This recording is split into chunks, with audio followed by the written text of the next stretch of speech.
always go back and address questions later, but it's a lot of stuff. If you've seen one of my presentations before, this is going to be similar. It's got some additions. I've worked in the Ensōs. I've got some extra stuff at the end if we have some extra time, but maybe it's best just to get started. I hope you appreciate my really expensive webcam. This is a mini LF with a 47mm signature on it, and it should be in focus of just about here. So hopefully it works out. Let me share my screen and we can get started because there's a lot to get through. All right, welcome. Just a little bit more about me. If you want to know how to build lenses and tune them and all that other stuff, I'm probably not the guy. I know a little bit about that, but my background is I started out as a camera assistant, did that for about 5 years, and then I was a DP for about 27 years, and started out in film, branched out into video, did all sorts of different kinds of productions, and at some point, ARRI made me an offer, and it seemed like a nice time to make the jump to, I used to say a real job, but people get angry and they say cinematography is a real job. I guess so. It also felt like playtime to me, but okay. But that's my background. So my perspective that I'm coming to this from is I'm a DP who is fascinated by lenses, and I really like to drill deep into why things and images affect me the way they do. And I like to come up with an explanation for that, because once I know that, then these kind of ethereal artistic attributes that I see in images are things that I can now reproduce and use, and I can employ them at will. So that's the approach that I come at this from, and hopefully that's helpful. And yeah, if you have questions at the end about any of the stuff that I'm talking about, we can go deeper, but let's get started. Oh, and by the way, I mean, this is basically, I'm going to talk a lot about ARRI lenses, but all the stuff I'm going to talk about relates to other lenses too. In this case, a lot of our lenses don't do things that other lenses do, and that's important to talk about and discuss. But they also do a lot of the things that other lenses do, depending on what you put on the back of them. You'll see more. I'm getting ahead of myself, as I usually do. I get excited. All right, so these are all of our current lenses, and the important thing to know about these is they all intercut, even though they're all different, and we're going to go into more of that later. It's tricky to do because in the film days, getting primes to intercut with zooms is easy because you had a lot of, oh, I'm hearing some feedback. Okay. Back in the film days, film was really forgiving. So you could mix primes and zooms and usually get away with it. Digital sees everything. So you're not gonna, you have to work a lot harder to get zooms to match primes, and these actually do match. Now the signature primes are the really high-end primes, and we're going to go into those as kind of a baseline because I've done the most research on those. And then Ensōs we're going to go into, and we're going to talk about how they're different. They're a little rougher and coarser than signatures, which is actually a pretty cool look. But they're also lower cost lenses, so obviously you can't do the same things. And then the zooms will intercut with both. And we'll talk about why a little bit later, because there's some key things you have to do in order to make that work. So the philosophy behind these lenses is basically, these were in development when the Alexa 35 sensor was also in development. And one of the things we looked at is if you have a sensor that captures that much dynamic range, and we do 17 stops and 9 of those are overexposure. And if you're photographing something at 9 stops over middle gray, you're really expecting a lot out of a lens, especially if you're going to be doing an HDR pass, because there's a lot of detail in those highlights if you can preserve them. And that was the deal, was can we get this much detail, capture as much color as the sensor can handle, and communicate all that to the sensor as accurately as we can, because once you have it, you can always push it somewhere else. And that's the trick. The new Alexa 35 color science is more accurate to the human eye than even our previous color science was. And once you have that information, you can push that any direction you want, because what the eye sees is neutral. And then from neutral, you can go anywhere. If you have a look that skews way one way or the other, you're going to have a hard time getting to the other side of what's possible. And the idea was to give you as much flexibility in post with, well, really any camera, but at the time, the Alexa 35, and I think it still is the most demanding camera in terms of color and dynamic range. So, I mean, the other thing is we wanted to make sure that the lens would dig in the shadows really nicely. And what's interesting is that I've heard a lot of people say that signatures are low contrast lenses, but they really aren't. If you look at them on some sort of like a waveform monitor, you can see situations where you can see really deeply in the shadows, but you still have a black. And most lenses will milk up, and that's how they become low contrast. The shadows will actually be lifted up. And in the case of signatures, you still have this nice transition down into the shadows. It's a nice toe, if you're familiar with that term from film, and that rolls into the shadows. But then when there's a really solid black, that holds. So you're not raising the all the shadows to be a kind of gray. You still have a lot of dynamic range. And these lenses were really designed for HDR. That was what we were looking at, is, you know, what's going to happen in the future, 10 or 15 years down the road, when all this stuff is going to get remastered and people are going to see things they didn't see at the time. Because in Rec 709, you can't really anticipate what HDR will show you in 1000 grade. And we wanted to make sure that the images only got better when that happened. And so far, I think we're doing pretty well.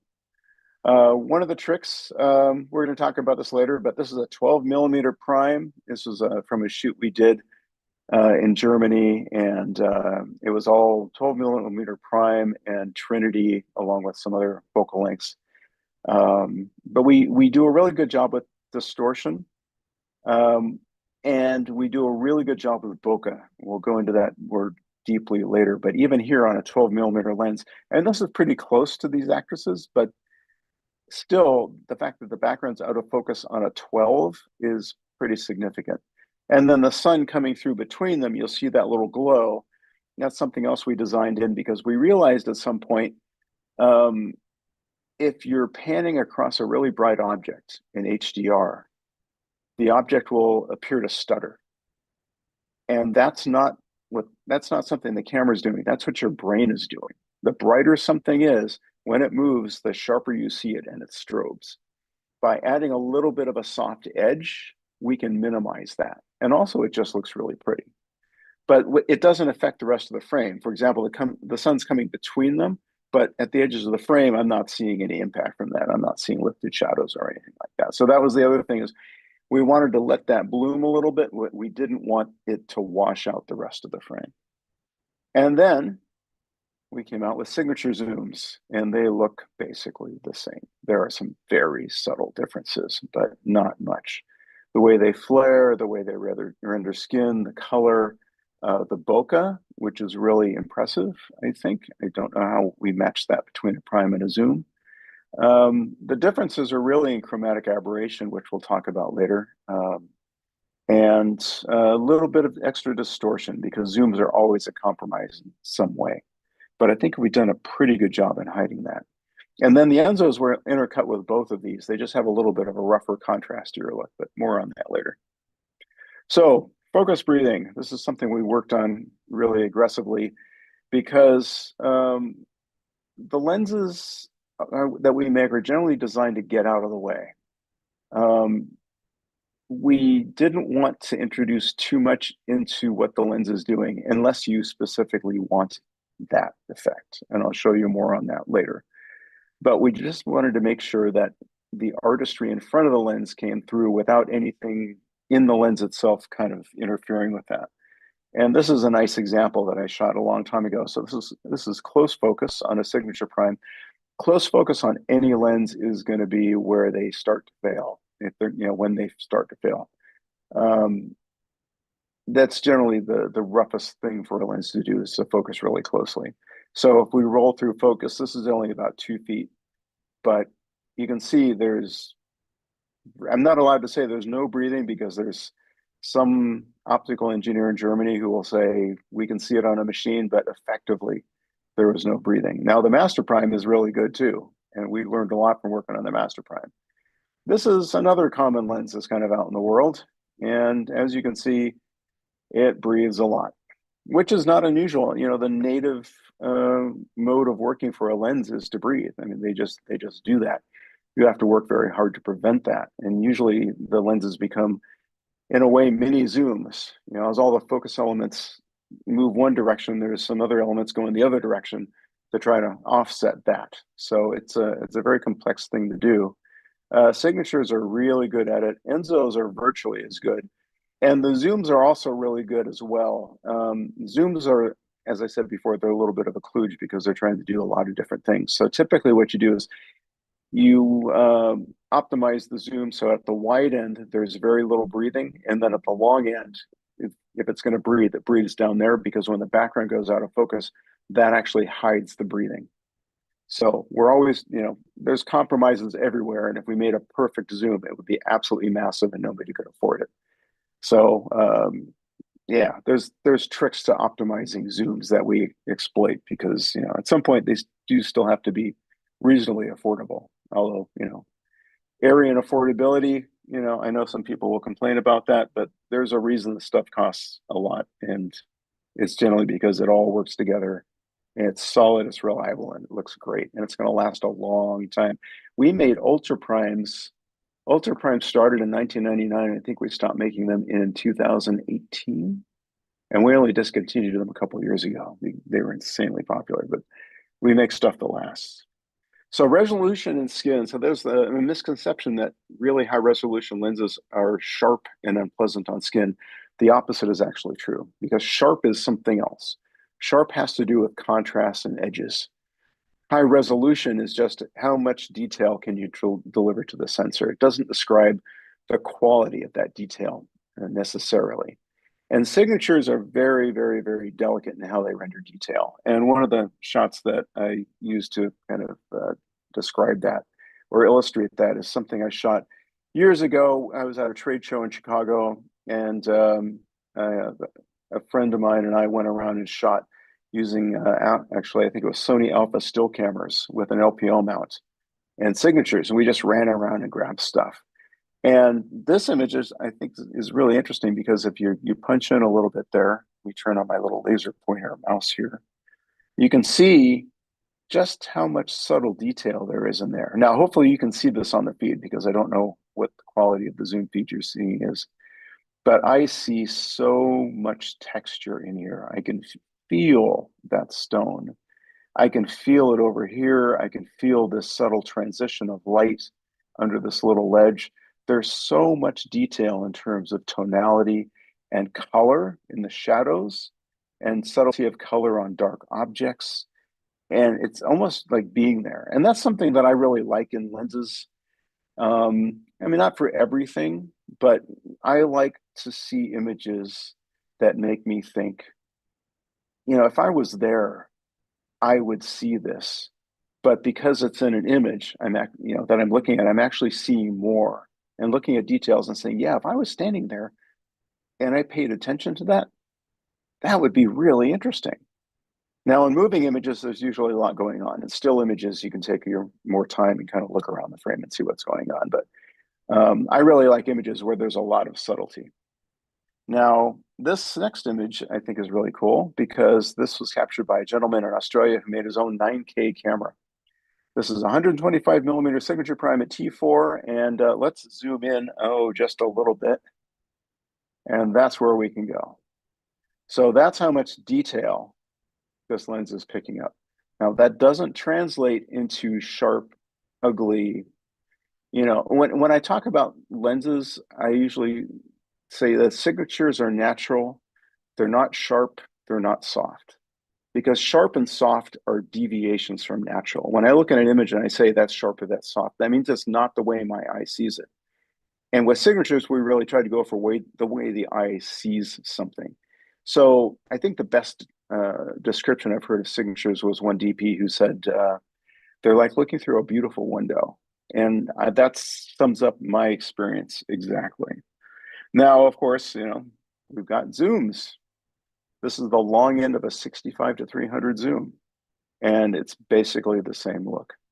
with the same bokeh, and we'll drill into bokeh later. But the fact that these intercut, uh, I mean, it's really impressive to me that we made zooms that will intercut with the primes. The zooms are just exceptional quality.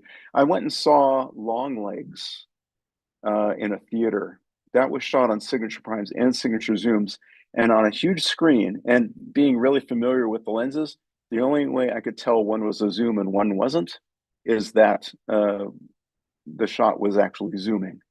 And I believe there's a movie, it's a low budget indie feature called Undertone horror film that was shot, I think, entirely on a 24 to 75 signature zoom because they had to move so fast, but they wanted prime quality. So that's pretty cool. The lenses do really well with skin in a variety of skin tones and colored light and shadow. You really can't break these things when it comes to making people look good. And sometimes, like here's a scene from a trial. I haven't seen the movie yet. It's on our 2023 lens show reel, and it looks really interesting. But you can see the texture in this guy's brow as he's kind of nervously looking over at his counsel. Sometimes the little details that you pick out of these images are just absolutely fascinating. And I'll go into more of this later. There's a lot of foreground background separation because all the hard edges, all the areas that are obviously in focus are in the foreground, and there's really not much in the background that has a hard edge to it. And hard edges attract your attention. And one of the things we wanted to do was define where the foreground and the background and the point of focus were by making the foreground and background kind of melt away. If there's no hard edges in the foreground and background, your eye is naturally going to go right to the point of focus. And it doesn't really matter how far out of focus the background is. I've shot stuff outdoors on a 32 or 25 at T4, and I can still throw a background out of focus enough that your eye will naturally go to the point of focus. And then just texture and detail and color, and you just throw it all together, and these lenses bring it all out.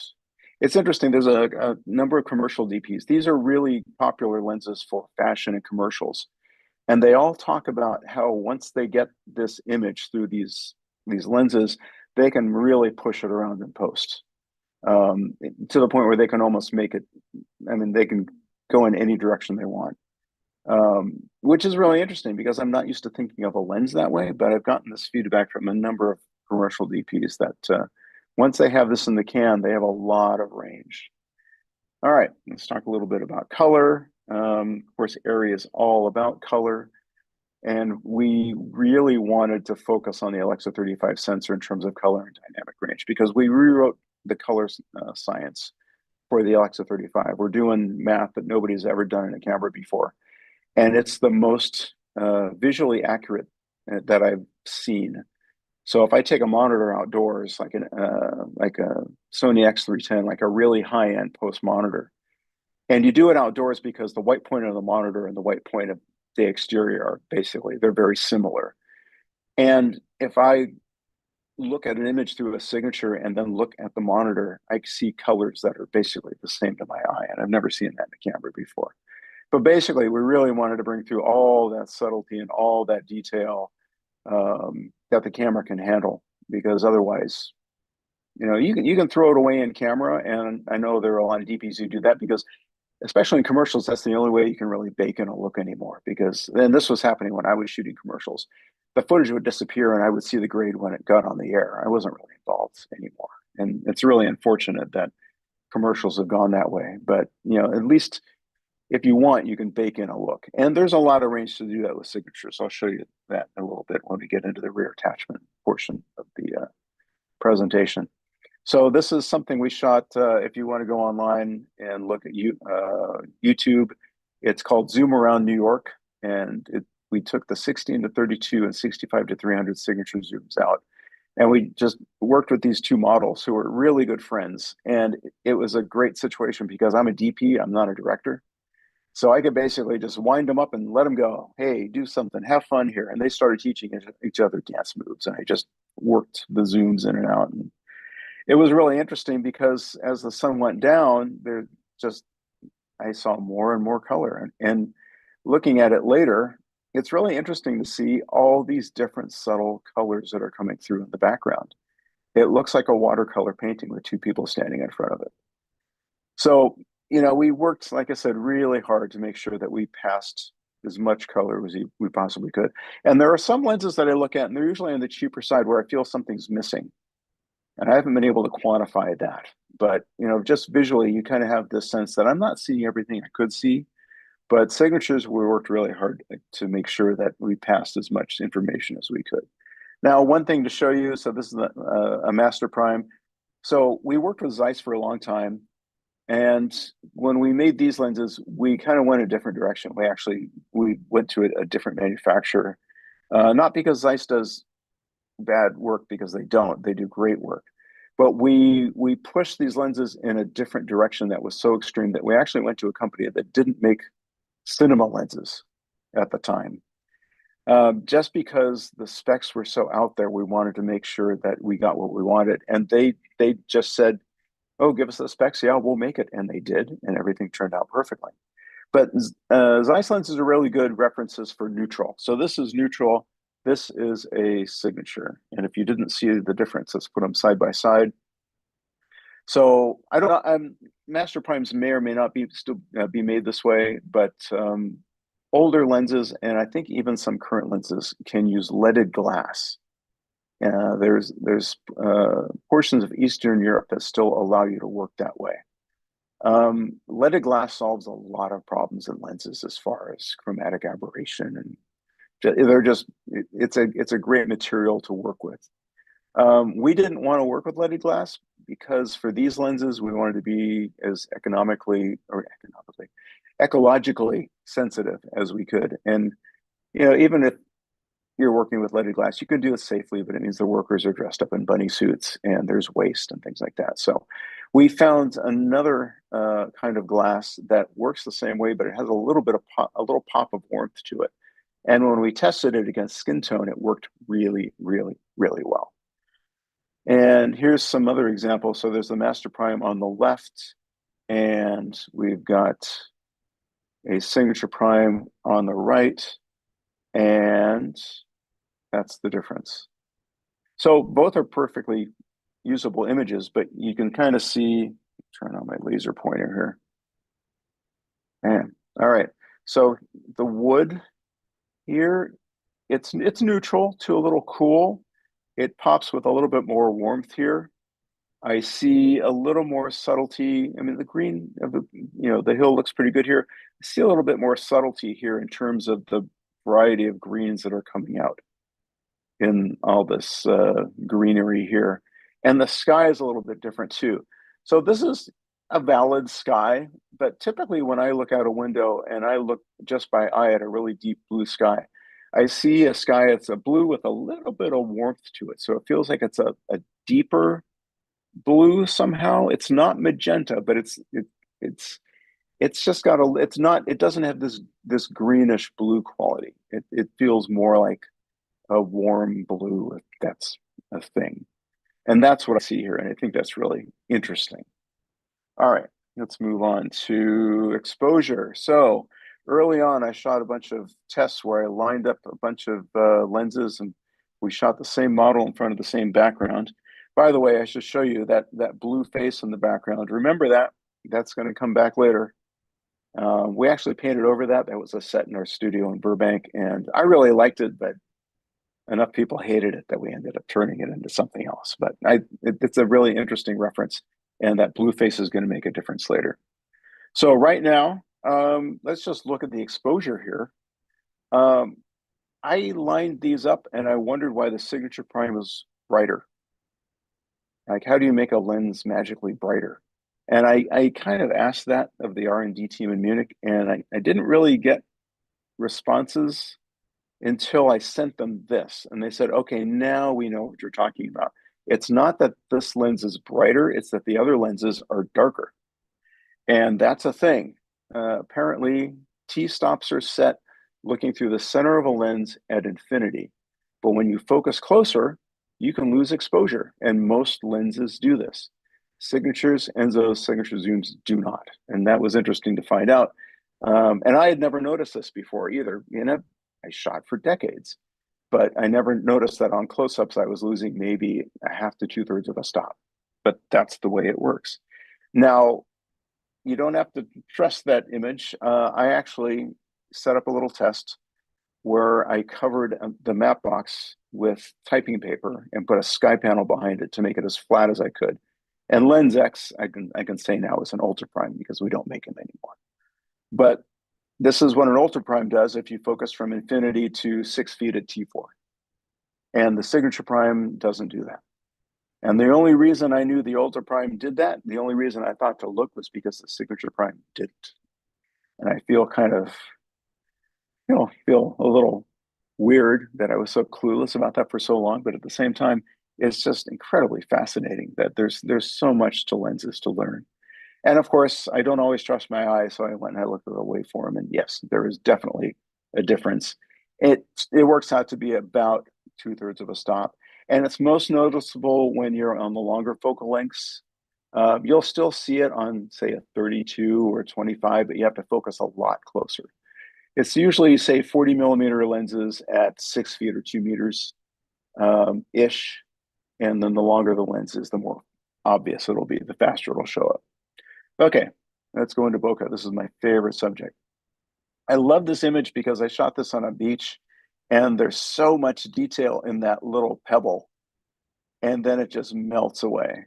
And the bokeh is consistent with all the other lenses. And I love that we can throw the background out of focus on really wide lenses and get really close to stuff. I just love that look.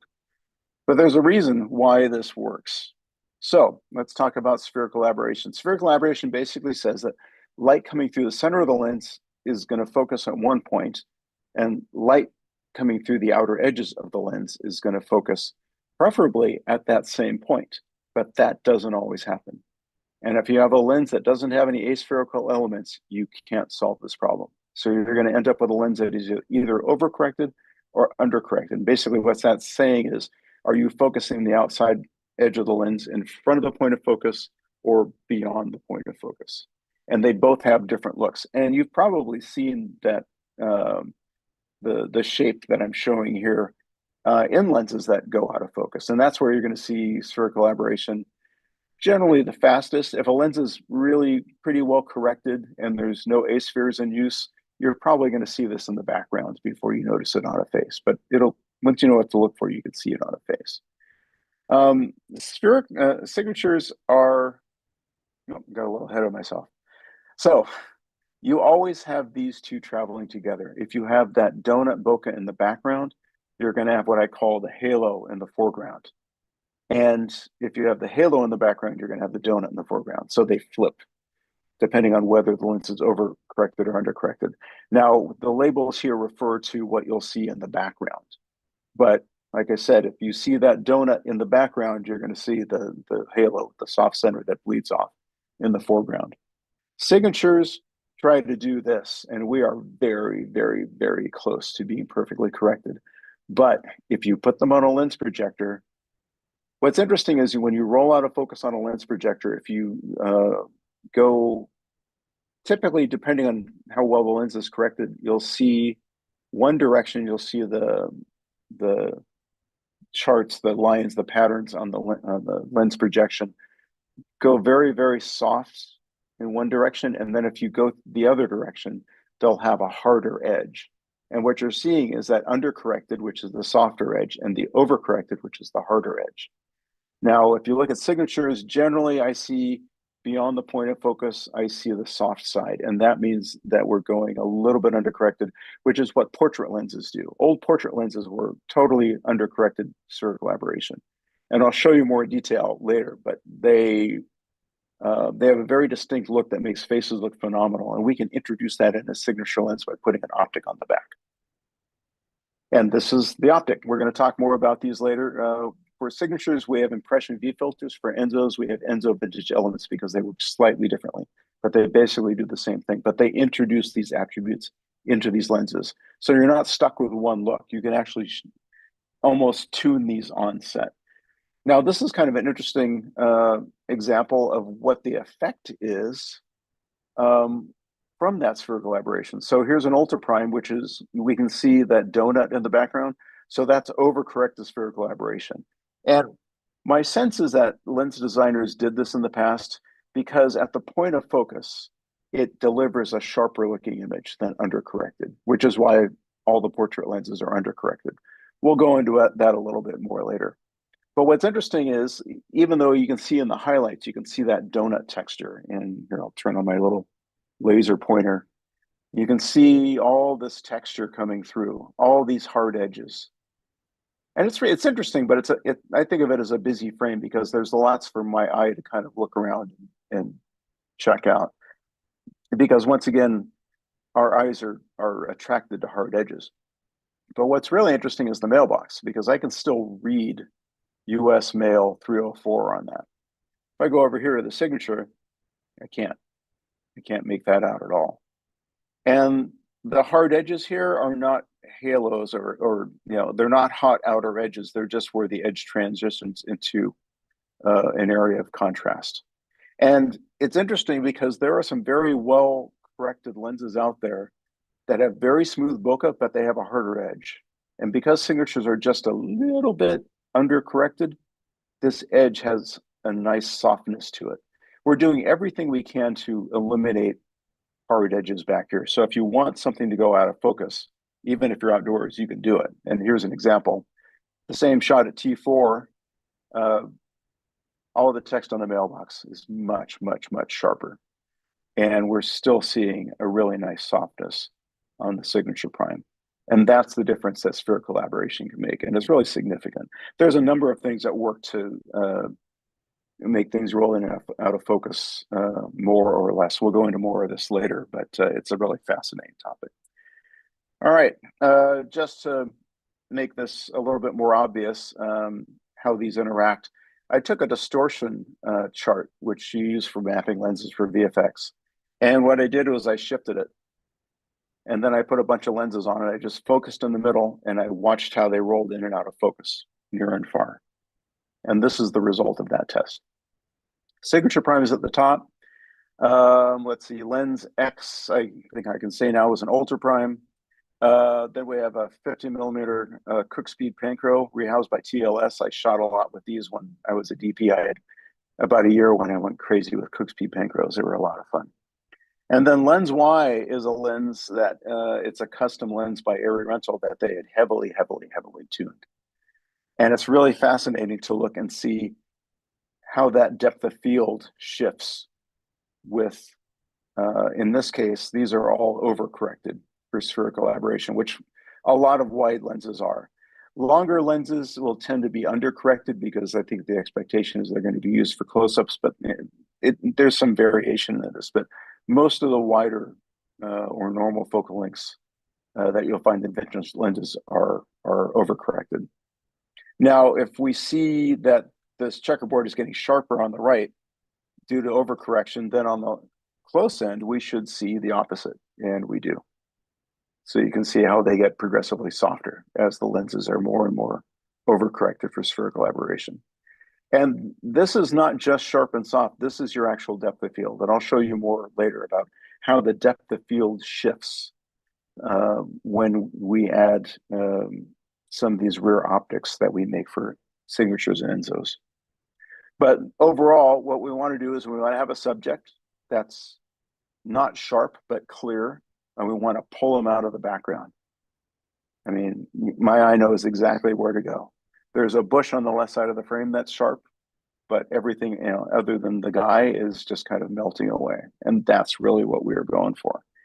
And I found this on our latest Ensō reel. Ensōs do a lot of the same thing.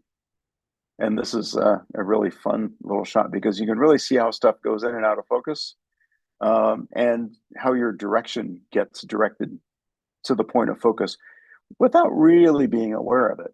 I mean, it's just, there's a lot of softness in the frame and my eye is naturally going to go to where it's the clearest and I can see the most detail and everything else just kind of melts away on either side.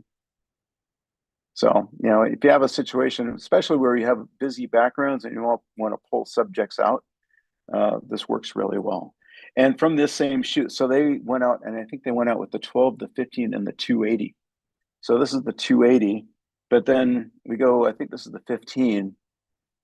And even though we're likely focused on these people in the pool, and this is a 15 and it's stopped down, you can see the rocks at the bottom of the frame are soft. They're already rolling out of focus. So I think that's pretty cool. All right, let's talk a little bit about contrast. Actually, this is from Daniel Green is a DP in Canada. He shoots Alexa 35 and signatures a lot. And I love using his images because he really pushes them and they always look great. All right, Daniel, you owe me for the plug. All right, so this is that blue face image we saw before. And what's interesting is that blue face is actually going to flare some of the lenses we're going to look at. So this is mystery lens A. You know, it looks pretty good. What's interesting though with this lens is this is a lens that's really going for sharpness. And this little strand of hair right here really just pops right out. And over here, we're going more for natural. So there's not quite as much of a transition to, I would say like a contrast hit like you see over here. It's a gentler transition. And yeah, you know, let's see, we're seeing this lens is making the shadows look a little bit deeper. I see a lot more skin here, but I don't see much or any blue, which would be flare from that giant face. Now, one of these is going to show us quite a lot. Yes, I think it's this one. You can see this face is introducing a huge amount of blue. So all the shadows are turning blue. And maybe you want that, maybe you don't. We think that should be a choice. You can always change that in the grade. But you know, here we see, and this is another example where the shadows are getting lifted here. And this is an example. This is a lens that is generally considered to be a low contrast lens. And this is why. It's because it's lifting all of these dark tones. Signature, I can still see there's still a nice black in here, but I also see a lot of detail on the face. I see really nice transition here from light to dark to the shine that she's getting probably from that face in the background. But I still see a nice snappy black in there, which is what I like. This is a lens that's really interesting because the shadow is actually darker. It's crisper. And if you look at her ear, it's disappearing into her hair. Now, on the one hand, this is a lens with some really good lens coatings because it's handling the stray light really, really, really well. So if you want a lens with a lot of contrast and a lot of punch in the shadows and really crisp, clean blacks, this is probably a great lens to use. This kind of, you know, tries to pull the detail out. You can always get rid of it later if you don't want it. But we've given you a lot of shadow detail. We're trying to open up those shadows, but still not milking them out. And then here's just a little bit more detail. You can see on lens A, her eyebrow, it's blacker and crisper. And actually on the Signature Prime, I feel like it's not as black and it's not as contrasty, which is kind of interesting. It's really fascinating what a lens can do to this kind of detail when you really get in there and look. And also the skin looks pretty good. Like, you know, that was something else. Lens A, I think is probably a little too contrasty on her skin. I think it's bringing out the wrinkles and shadows a little bit. I think the Signature is doing a little bit of a better job. Lens B is one of those lenses that's considered to be really good on skin tone, but you can see it's basically just soft. It's probably got some spherical aberration in there, which is good, but we can take the Signature lens and we can do the same thing. I'll show you that in a little bit later. Here's that little bit of hair that I showed you earlier. It's kind of interesting to see all the different lenses render it. These aren't perfect because, of course, the model would move while we're changing lenses, but I think you get the idea that there's a difference between what a lens might look really sharp, and that's what I think of A as, whereas the Signature is just trying to be clear or natural. It's not trying to be sharp. It's just preserving the detail the way you would see it. And then another look at the shadow. You can see B is really catching a lot of that blue light from the background. And that's why it may look low contrast. But once again, we're trying to recreate that low contrast look, but only by opening up the shadows. We don't want to eliminate a true black if it's there. All right, let's go on to chromatic aberration. So these images really bugged me early on because the image on the right looked very different and I couldn't figure out why. And it took me putting these side by side to figure this out. It's basically that the lens on the left, which I think was an Ultra Prime. Yeah, because I've labeled it Ultra Prime. At one point I didn't label it, but I label it now because we don't make these anymore. You can see the chromatic aberration in the lens. You can see that purple. There's a little bit of something going on in the signature, but it's not bad at all. What's really interesting is also just to see what's happening to the bright, shiny bits of metal and how they're taking on that purple cast. And it was really interesting that what bugged me was the fact that that wasn't there, because I'm so used to seeing chromatic aberration that when it's not there, something doesn't feel right. But I much prefer the look without the chromatic aberration.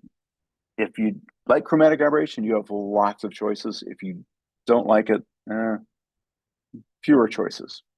So this is a chart that's designed to make to basically break lenses when it comes to chromatic aberration. So I believe, let's see, the top is focused in front of the chart and the bottom is focused behind the chart.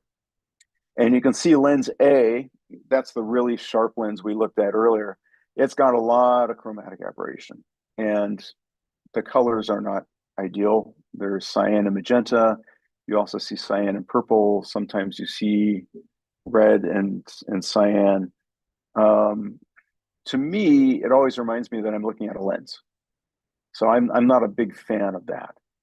What we did with signatures is you can't eliminate. It's impossible to eliminate chromatic aberration. We're not there yet. Physics isn't at that point.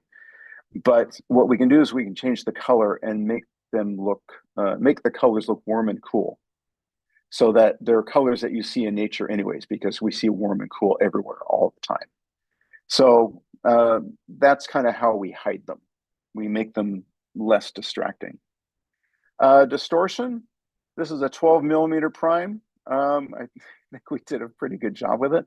This is a little bit of a crazy lens. The center third looks normal, and then you start stretching at the edges. And the reason for that is basically the lens wants to be a fisheye. And what happens is in the center of the fisheye, you're going to have a normal image, but as you get to the edges, it's going to look distorted, like you're wrapping it around a globe.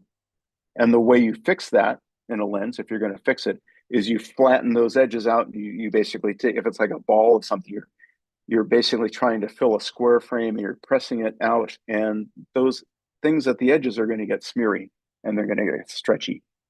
And there's kind of no way around it. But at least the lines line up.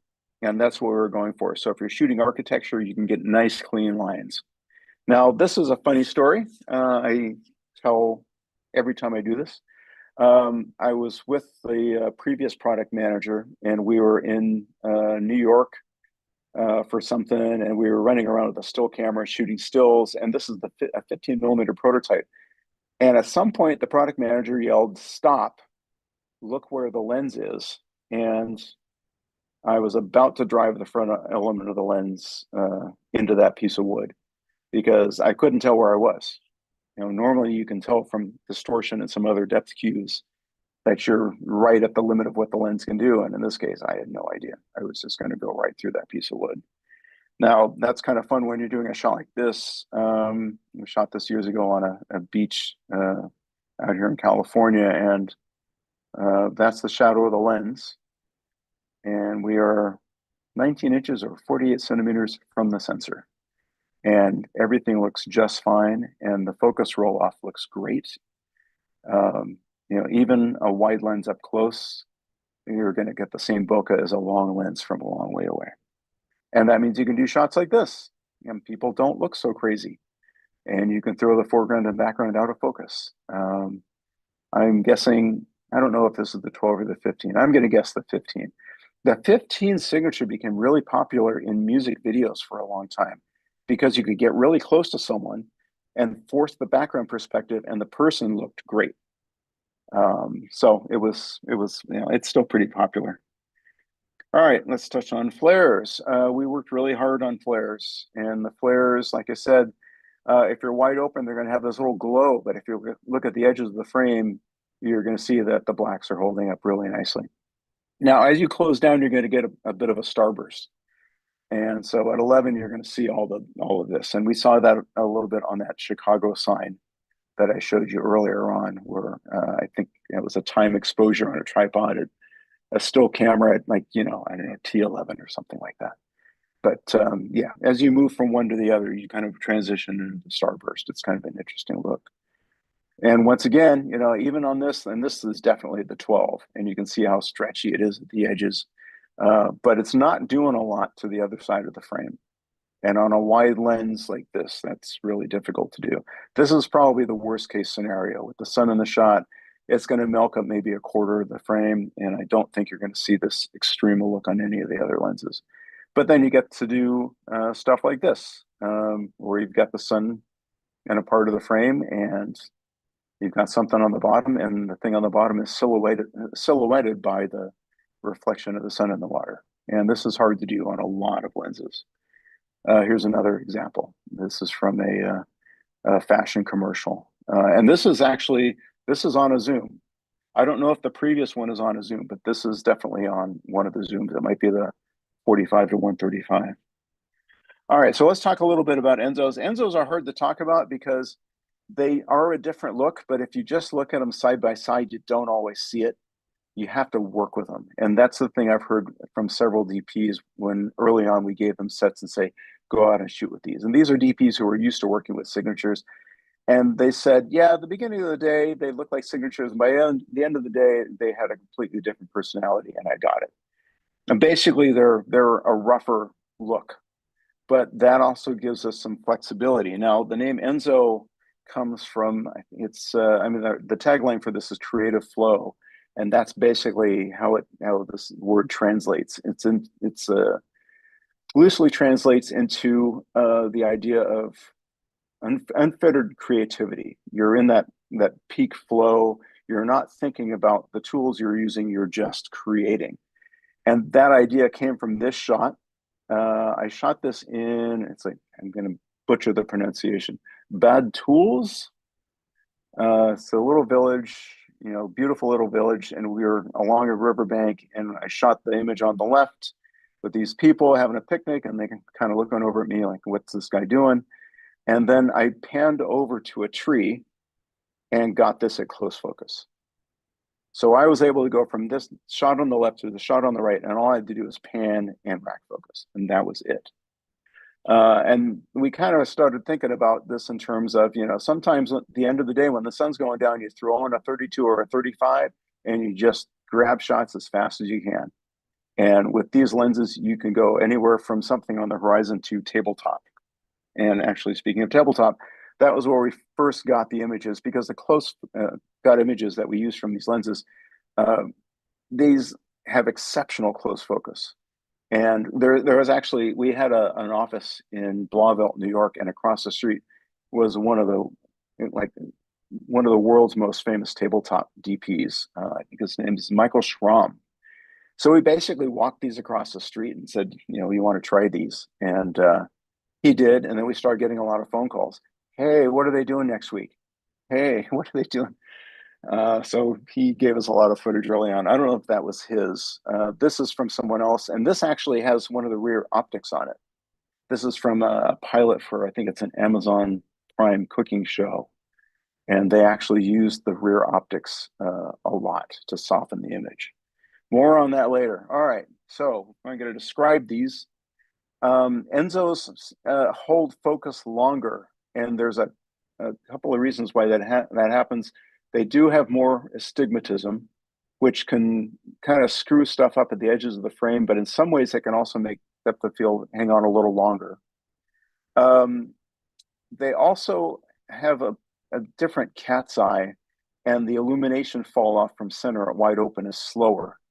So you actually lose exposure faster from the center of the frame, which happens at all lenses wide open. Otherwise, you'd have a massive front element to try to fix that. It happens a little faster on these, but it has the effect of making the depth of field feel like it carries on longer. And signatures are really well corrected for all that stuff. And they lose exposure at the edge of the frame, but it happens farther out. And then the astigmatism correction and the spherical aberration correction are exceptional. Ensō's, when I've looked at them on a lens projector, some of them are a little overcorrected, some of them are a little undercorrected. So there's a little more variability there based on the design. You don't see that in signatures. The bokeh, it's very, very, very similar, but it probably blooms more slowly than you would see in a signature. And there's a little bit more smearing I've found from the Ensōs at the edge of the frame due to the lower astigmatism correction. That's one of those compromises you just have to make if you want to make a low-cost lens that's smaller. One of the reasons that signatures work so well is because we used really big glass elements. And when you work with big glass elements, you can actually do a lot. But then we had to use magnesium to get the housing to be lightweight. Signatures look like they're heavy. You pick them up and you go, that's nothing. And that's because they have magnesium housings. Ensōs don't use magnesium because that was too expensive. So we use less glass, smaller elements. We just made them smaller. Now, this is a shot from the 10.5.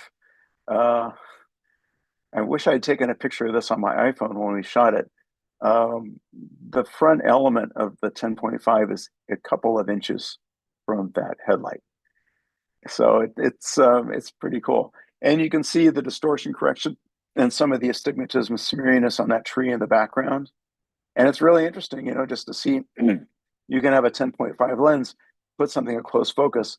It looks fairly rectilinear. It doesn't look really distorted and crazy. And the background rolls out of focus. And I think that's really cool. But you can also go ahead and shoot stuff like that. Stop down, get things that look fairly rectilinear. Now, the 12 signature is really rectilinear, but the perspective distortion at the edges is a real look. It's, I don't know, it's a little bit extreme. We loosened that up on the 10.5 to make it look a little bit more natural. And I think we did a good job. Focus breathing. Yeah, we did, I would say, too good a job. There is a difference between Ensōs and signatures, but you really have to look at it. And it's impressive that we were able to get that focus breathing down to where we did, because normally, like I said, you have different elements moving in different directions. One's focusing and changing the image size, and the other one's trying to fix all that and keep the focus in the same place at the same time. Doing that in a small package is really difficult, but somehow in Ensōs, we did it. And I've got a little example here. So this is our old set in Burbank, and this is a Signature Prime. So nice, even rack. And then this is an Ensō. I felt that difference. I hope you felt that too. It's so hard to put your finger on, but it's a different look. But the focus breathing is minimal. And this is something I tell people: when you check focus breathing, stop down, because I caught one lens company doing this once where they had the lens wide open and they were racking through focus. See, there's no breathing. And you stop it down to an 8 and you rack focus, and the image was like a zoom. It was going crazy. So when you check lenses critically, stop down and look, because that's where the background is going to move, and it's not going to be distorted by the fact that it's just going out of focus faster, which is what happens at a wider t-stop. All right, Ensōs have more contrast to them. They are crispier. Signatures kind of roll off in the shadows. They have that nice toe leading to black. Ensōs go to black faster. So that's one of the things to know. And it's mainly a difference in coatings. We gave the signatures that little bit of extra glow. Ensōs have that to some extent, but not to the same extent. So the shadows don't open up in the same way. They roll off in the black a lot faster. They also have different flares. The Ensō flare is going to be a lot simpler. There's more glass in a signature. There's more going on. You're going to get more of a pattern to it. The Ensō, you're not. And you can kind of see that here. The Ensō's got a kind of a classic, I would say, kind of vintage lens, simple vintage lens flare to it. Whereas the signature, you're going to see a lot more shapes, patterns, and some color. Let's see, magnification. So this is something that you really want to pay attention to because people always ask me what the close focus is, and then they look at the distance on the lens barrel. Don't do that. Don't do that. And here's why. So everything in a lens kind of happens or starts at the entrance pupil. And if you want to find the entrance pupil, close the lens down, look in the front of the lens, and you'll see where the aperture sits. And it looks like it's a distance in from the lens. Whatever that distance looks like, that's the center of perspective of a lens. And that's also where your focus is measured from. Now, the marks on the barrel account for that, or they take that into account because you really want to measure from one point, and that point used to be the film plane, and now it's a sensor plane. And that way, when you're an assistant guessing focus, you're always using the same reference. Well, if the entrance pupil is closer to the sensor, you're going to get a wider shot on that lens than if you use a lens where the entrance pupil is closer to the subject. So that's why close focus distances don't really tell you anything. Magnification does. And what we're telling you basically is that, like, on every Ensō lens from the 18 through the 250, you can get a 1:4 magnification, which means you can get that same shot size, which is basically 4 times the width of the sensor. And there's no guessing, because if you do that on another set of lenses, go to close focus and line them all up, you're probably going to get different image sizes. And we're going to guarantee that you're going to get the same one because you know exactly what that magnification is. And this is kind of a different comparison. Signatures are about 1 to 7. Some of them are better, some of them are worse. Like I said, the 18 and the 250 are all 1 to 4. The 10.5 and the 14 are different because if we gave you that, we'd end up inside the lens. So I think they're 1 to 8 and 1 to 10. But that's still crazy close for a wide angle lens. And if you put an extension tube on and do close lenses, makes an LPL extension tube, you can get in much further. And I've done that with these lenses. It's crazy. You can get into the width of that filament without too much trouble. And it's not a very expensive item. I mean, it's just an extension tube. So, all right. Basically, if I were to break it down, signature lenses were designed to be really sophisticated beauty lenses. Ensōs are coarse and a little rougher, but you can use them in a lot of different situations, like gimbals. They balance better on a gimbal because they're shorter. And of course, they're less expensive. Signature Prime fast roll off, Ensō slow focus roll off, and Ensōs are made for the lower end where people don't always have assistance, or you're working really fast. So we wanted to slow the focus roll off a bit just to help people out. The bokeh is very similar. The focus breathing is very similar. The Ensōs are higher contrast. The shadows are snappier. You roll off the black faster. Signatures are going to get more of a toe. And signatures are good close focus. Ensōs are crazy close focus on every lens. So one of the first movies shot, actually the first movie shot on prototype Ensōs was called ARRI. And I don't know if it's available on streaming. We have a copy in the theater here in Burbank that we've shown. And I saw it was on the ASC app because it was on the ASC award during ASC award season. Really beautiful little film. I mean, and it's just a great look, very natural. And it's interesting, people, I hear a lot of people say, oh, we want to use vintage glass for vintage films. But I've also seen a lot of people use signatures and now Ensōs for vintage films, because sometimes you just want to communicate the period in front of the camera rather than reproducing the look of the media of the period. And both are equally valid looks, but it's interesting to see these kind of lenses used for something like that. We've been doing some stuff with Brett Curry, who is an incredibly talented still photographer turned cinematographer. Does amazing work, and we sent him some Ensōs, and he shot a campaign for Stetson. And once again, we're seeing these lenses being used like signatures, getting a lot of use in fashion. I actually know a fashion photographer that we sold a set of Ensōs to recently, and he uses them on everything.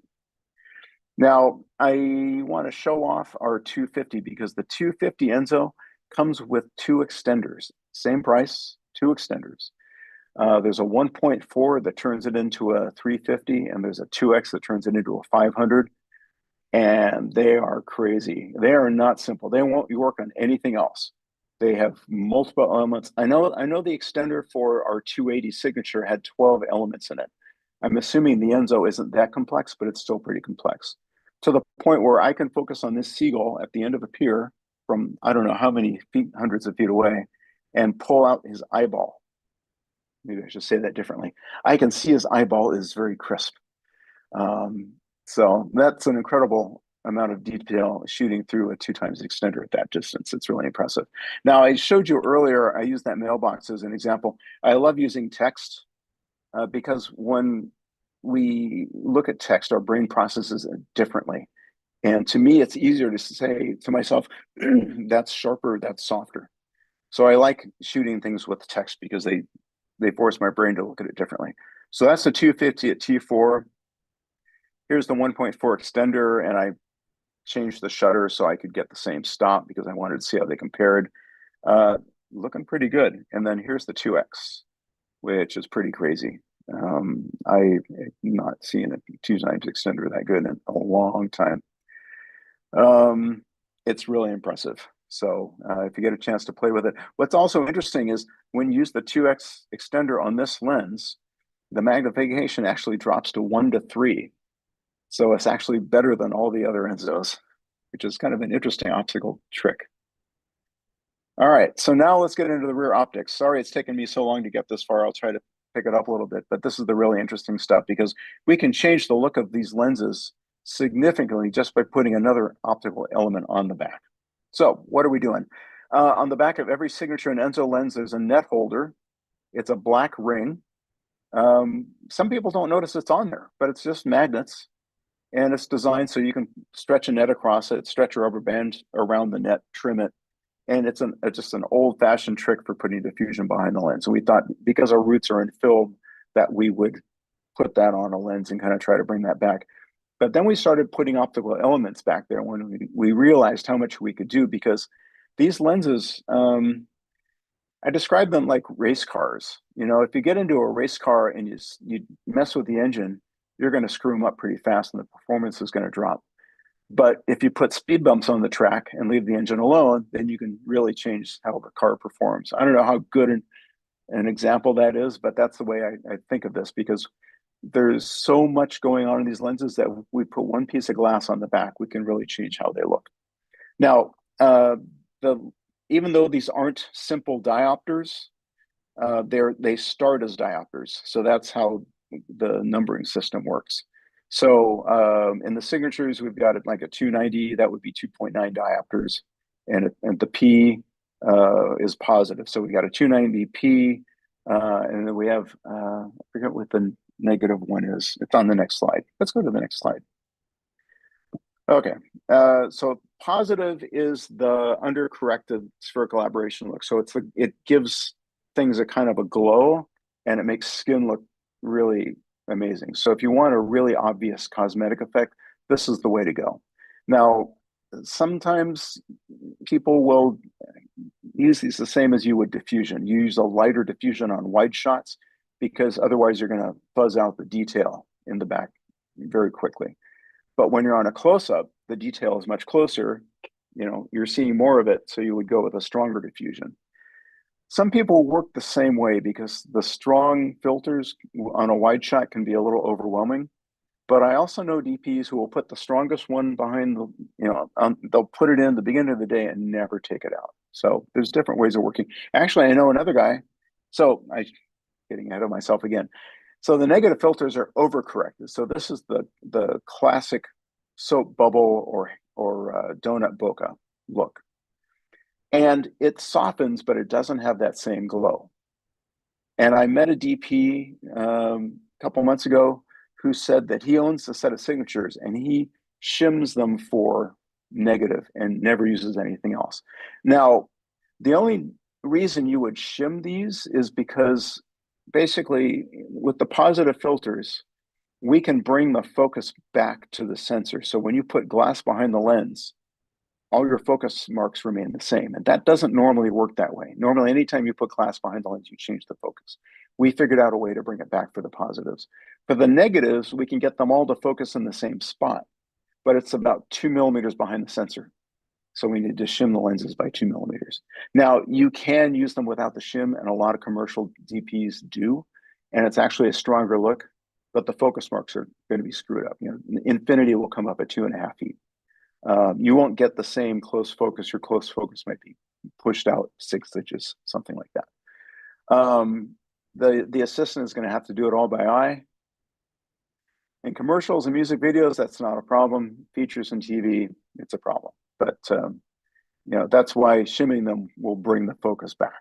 So, but like I said, you only need to shim the negative ones. The positive ones, you just drop the filter in and you go. There are some things to know. There is a little bit of a focal length shift.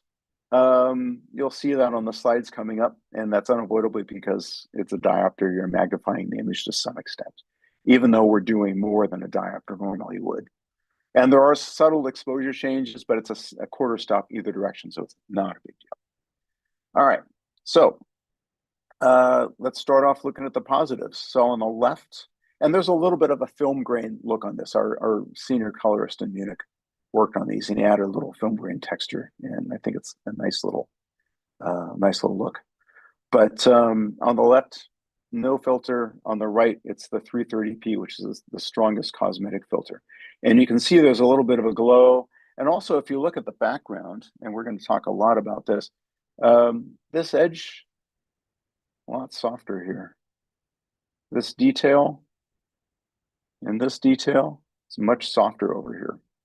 And that's part of this shift that I was talking about in terms of depth of field. These filters do shift your depth of field significantly, and it's a really interesting trick. More on that in a moment. So here's the strongest negative. Now you can see she's soft, but she doesn't have that glow anymore. And if you look at the background, like I was saying before, my little laser pointer, there's a lot more texture here than there is here. And I've got some more dramatic examples of that coming up. Okay. And this is the range side by side. So it's the strongest positive on the left and the strongest negative on the right. And you can see the change in image size. We can't get around that, unfortunately, but the look is really interesting. And I've talked to a lot of people who start out shooting fashion with these, and they just go to the positive right away, and they stick with it for a while, and then they get curious, and they start using the negative, and then they start using the negative all the time because they realize they can get a nice soft look that's not as obviously affected as the glow from the positive filters.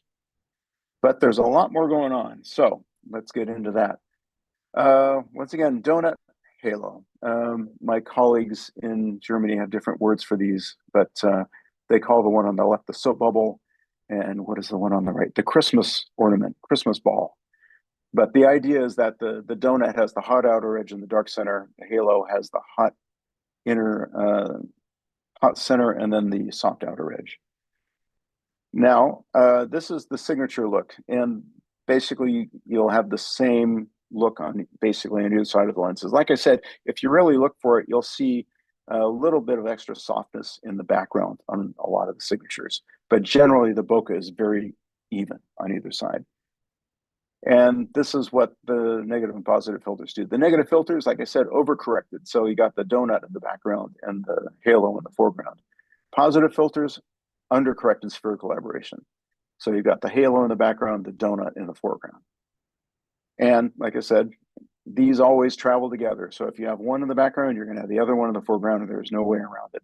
But the signatures, they're generally going to look the same on either side unless you put one of these rear optics on. So let's take a look at this image. This is a 25, I think. Yep, 25. And you can see the differences are pretty significant. And they got more significant as we move away from the center. What I think is really interesting, and let's see, so here's the, that was the positive on the right, and now there's the negative on the right. And the differences are pretty obvious. Now, if we go looking for, once again, the depth of field, that donut, that hot outer edge actually preserves detail in contrasty edges. So you're going to see more harder, you're going to see more contrasty edges with the negative filter, and you're going to see the donut, and this will skew the depth of field right around the point of focus. Examples coming up shortly. And the positive will do the opposite. It actually makes everything softer and dreamier and gauzier. It's a very, very, very different look. And then if you look at the edge of the frame, they're also really different. There's a lot of coma now. That's really pushing things around. And here it feels like you've got these arrowheads that are kind of pushing out of the frame on the left from the positive filter. And if you have enough detail, that starts to swirl, and it's a really nice effect. The negative doesn't swirl. So if you want to get rid of that effect, the negative is a great way to go. All right, so we went to Radio City Music Hall thinking, hey, we'll shoot the front of this iconic landmark. And actually, when we got there, these lit up Christmas trees across the street were way more interesting. So this is the natural, or the regular signature look, and then we throw on the positive, and you can start to see that swirling effect that I was talking about. And it's a really interesting effect. And then if we want to go the other direction, we've got the negatives, and that's completely breaking up the swirl. There's some other interesting stuff going on. We'll get on to that in a minute, but I think this is just a great example. I mean, just look at the bush down here. You can just see how much detail there is and how much texture there is, even though that's technically out of focus. It's really interesting. Okay, let's go on to a longer lens. So this is a 75. These filters do really interesting things if you're stacking up detail like trees and buildings. It's really fascinating. That's the 330p, really bringing out the swirl. And, well, you can see that there. But then if we zoom into a corner of the background and take a look, it's just really super dreamy soft. Now, let's back out again, and this is now going to the negative look. So that probably couldn't be more different. And notice how this background is less soft now, and those tree branches kind of jumped into focus a bit more. And if we look at that same point in the corner, there's a lot going on. There's a lot of texture and detail. So if we compare the two of those, I mean, you can see what a difference just a piece of glass on the back makes. It's really pretty striking. But once again, there's so much going on inside the lens that we can put something on the outside and really mess it up. All right, here's the depth of field part. So my saying is depth of field favors the donut. Wherever you see the donut, that's where your depth of field will skew. So let's see, this is going to be the positive filter, and then the negative is going to do this. And I can show you that in pictures. I don't know if anyone noticed this earlier, but if you look at his phone and his hand, on the positive side, his hand is sharper. And on the negative side, his hand is softer. There's some reflections in the screen of the phone that are actually farther away that turned into donuts. That was really interesting. But it's interesting how you can skew that depth of field, especially since everything shot here is on a mini LF. So if you're shooting large format, you can potentially really skew your depth of field to either help you or keep something in focus or throw something out of focus. So, and once again, depth of field favors or follows the donut. And this is true. Everything I'm telling you is true of vintage lenses that look this way. So this works for everything.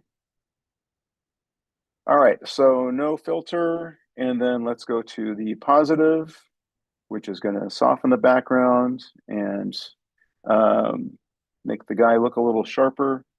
And then there's the negative, which actually creates a lot of hard edges in the background and makes the guy look a little softer. And I kind of have this, I don't know, it's kind of a sad way of thinking about it, but I think of the image on the left is the first date where they've got this real connection. So they're both in focus, and the right side is the breakup. So where he's the softest thing in the frame. So he stands out from everything. But it is really interesting to see this is actually a thing that happens, and it happens more with as you increase the strength of the filter. So the strongest filters will shift your depth of field the most. And the way I think of it, once again, is that hot outer edge on the bokeh is going to enhance any detail. And that softening effect on the other side is going to inhibit detail. And it gives the impression that your depth of field is shifting. I mean, just look at the bushes here, and you can really see that. The bushes here, really, I mean, they're kind of soft. You can see the edges of leaves, but they're going out of focus. There's not a lot of hard edges there. Very different over here. I can really see the edges popping out. And nothing changed. The camera stayed in exactly the same place. All I did was put a piece of glass on the back, or change a piece of glass. And this is the technical stuff that's kind of fun. I can show this now. For a while we weren't showing it. We were going to do a white paper, and then we decided not to. And now I just show this because it's really interesting. That's without any sort of filtration at all. And you can see these are all different detail levels. So there's 10 line pairs per millimeter, 20 line pairs per millimeter, 40, 60. And these are ways we measure resolution. And a line pair is basically a white line and a black line right next to each other. And basically, if you can see them as they get smaller and smaller, that kind of tells you how high the resolution of the lens is. Now, if we add a 230p filter, you can see they all skew. And what we're looking for is this orange line. So this is the target. This is 20 line pairs per millimeter. And there's a lot of coarse detail in objects in the real world that in a picture, you're usually going to find that. And that's where our eye is kind of looking for focus. Because our eye isn't always looking for focus on the fine details, it's looking for the coarse details first. So we went for 20 line pairs per millimeter, but you can see 10 line pairs per millimeter is focusing in front of the sensor, and 40 and 60 are focusing in back of the sensor. So it's a really interesting effect. And then this is kind of, the technical layout of what's going on in these filters. But we're basically focusing different levels of detail in different places, which is something I didn't know came from spherical aberration. I thought it was just the light coming through the center is not focusing in the same place as the light coming through the outer edges, but it's actually quite a big deal. And it's interesting to see that this shifts as you stop down. Now, this is something to know about. It's usually not a big deal, but when you have spherical aberration in a lens and you stop it down, your witness mark appears to drift. Basically, things don't focus in the same spot when you change it. And anyone who remembers the original Panavision Primos will remember there was a blue witness mark at T2 and a yellow witness mark at T2.8. And that was because what they found was at T2 with the spherical aberration, if you actually focused in a different way and focused for contrast instead of detail, you could get a sharp looking image out of it, even though technically it was out of focus. And we're doing the same thing. So I've got some examples. Let me show that to you. All right. For any lens that's very well corrected for spherical aberration, you can focus using resolution and contrast. So you're just looking for sharp edges. With asymmetrical bokeh, like any lens with spherical aberration, you're going to want to use resolution or contrast. And generally, you want to just go for contrast because that's what was going on in the Primos. And that's why they had a different witness mark for T2 versus T2.8. And that reason was if you threw it a little out of focus, the contrast would come back. And the contrast is what gave your eye the impression that things were sharp, as opposed to all the sharp detail in the image. And I can illustrate that to you here. So I've got a 70p on here, and we're focused for contrast. And I'm going to I'm kind of butterflying this here now. So what I've done is I flipped this, and I did two passes. I did one pass where I focused for contrast, which means I'm looking at maximum black between the white lines. And that pattern there that says 20 next to it, that's 20 line pairs per millimeter. So that's the coarse detail that we want to keep in focus. Now, on the right side, I did another pass and I focused for sharp edges. And if you zoom in, you can see that I'm starting to get this glow off those white lines on the right side, and that's going to reduce my sense of contrast. which is going to make the image seem softer as I move in. And you can see right now, there's already a significant difference in where we're focusing. The difference is 2.5 feet or 3/4 of a meter. Now, if we go to a stronger, go to 140p, you can really see it now, right? I mean, on the left side, I can still see black between those lines, so it looks sharper than what I see on the right, even though the lines on the right are technically sharper. Because they're milking out and they're killing that contrast, they actually look softer. And then the same thing happens here with the 230. And now you can see, I mean, on the left, everything looks, I've got that contrast. So to my eye, they feel sharper, even though the lines on the right are actually the ones that are in focus, but there's no contrast anymore. And if I just bounce between that, you know, you take a step back and you look at that and you go, yeah, the left side looks pretty sharp. The right side, I'm not sure I can tell. And then with a 330p, it's pretty dramatic. I mean, we're starting to get some bleed over already, but still, you can see it kind of looks, you know, if you step back, it kind of feels like that left side is sharper. So, all right, so that's what I got, and that was a lot. So I'm going to see if there's anyone left and see what the questions are. Okay, I'm going to go down my list of lenses. First question I'm going to hit is Jesus. They aren't sharp, they aren't soft. Could I explain that? It's really hard to explain, but we tried to find a level of detail and a level of contrast to just match what we saw by eye, but captured all the resolution that a sensor could handle. And also keep in mind that, you know, our cameras go up to 4.6K because changing the photosite size is a big deal, and we're all about color and dynamic range. And as soon as you change that photosite size, we're so critical that we basically start over, which is why the Alexa 35 sensor took a long time to bring to market. But these lenses, we've seen them up to 8K. I mean, we've seen them up to 12K actually, and they hold up great. But they just have this natural look. They don't look sharp. And sharp is when the micro contrast gets really high, and there's a lot of contrast between high detail edges, and things just look sharper. And then soft is just, you know, things look a little soft. They look a little milky. It could be because the resolution of the lens isn't that high. It could be because the lens contrast is very low.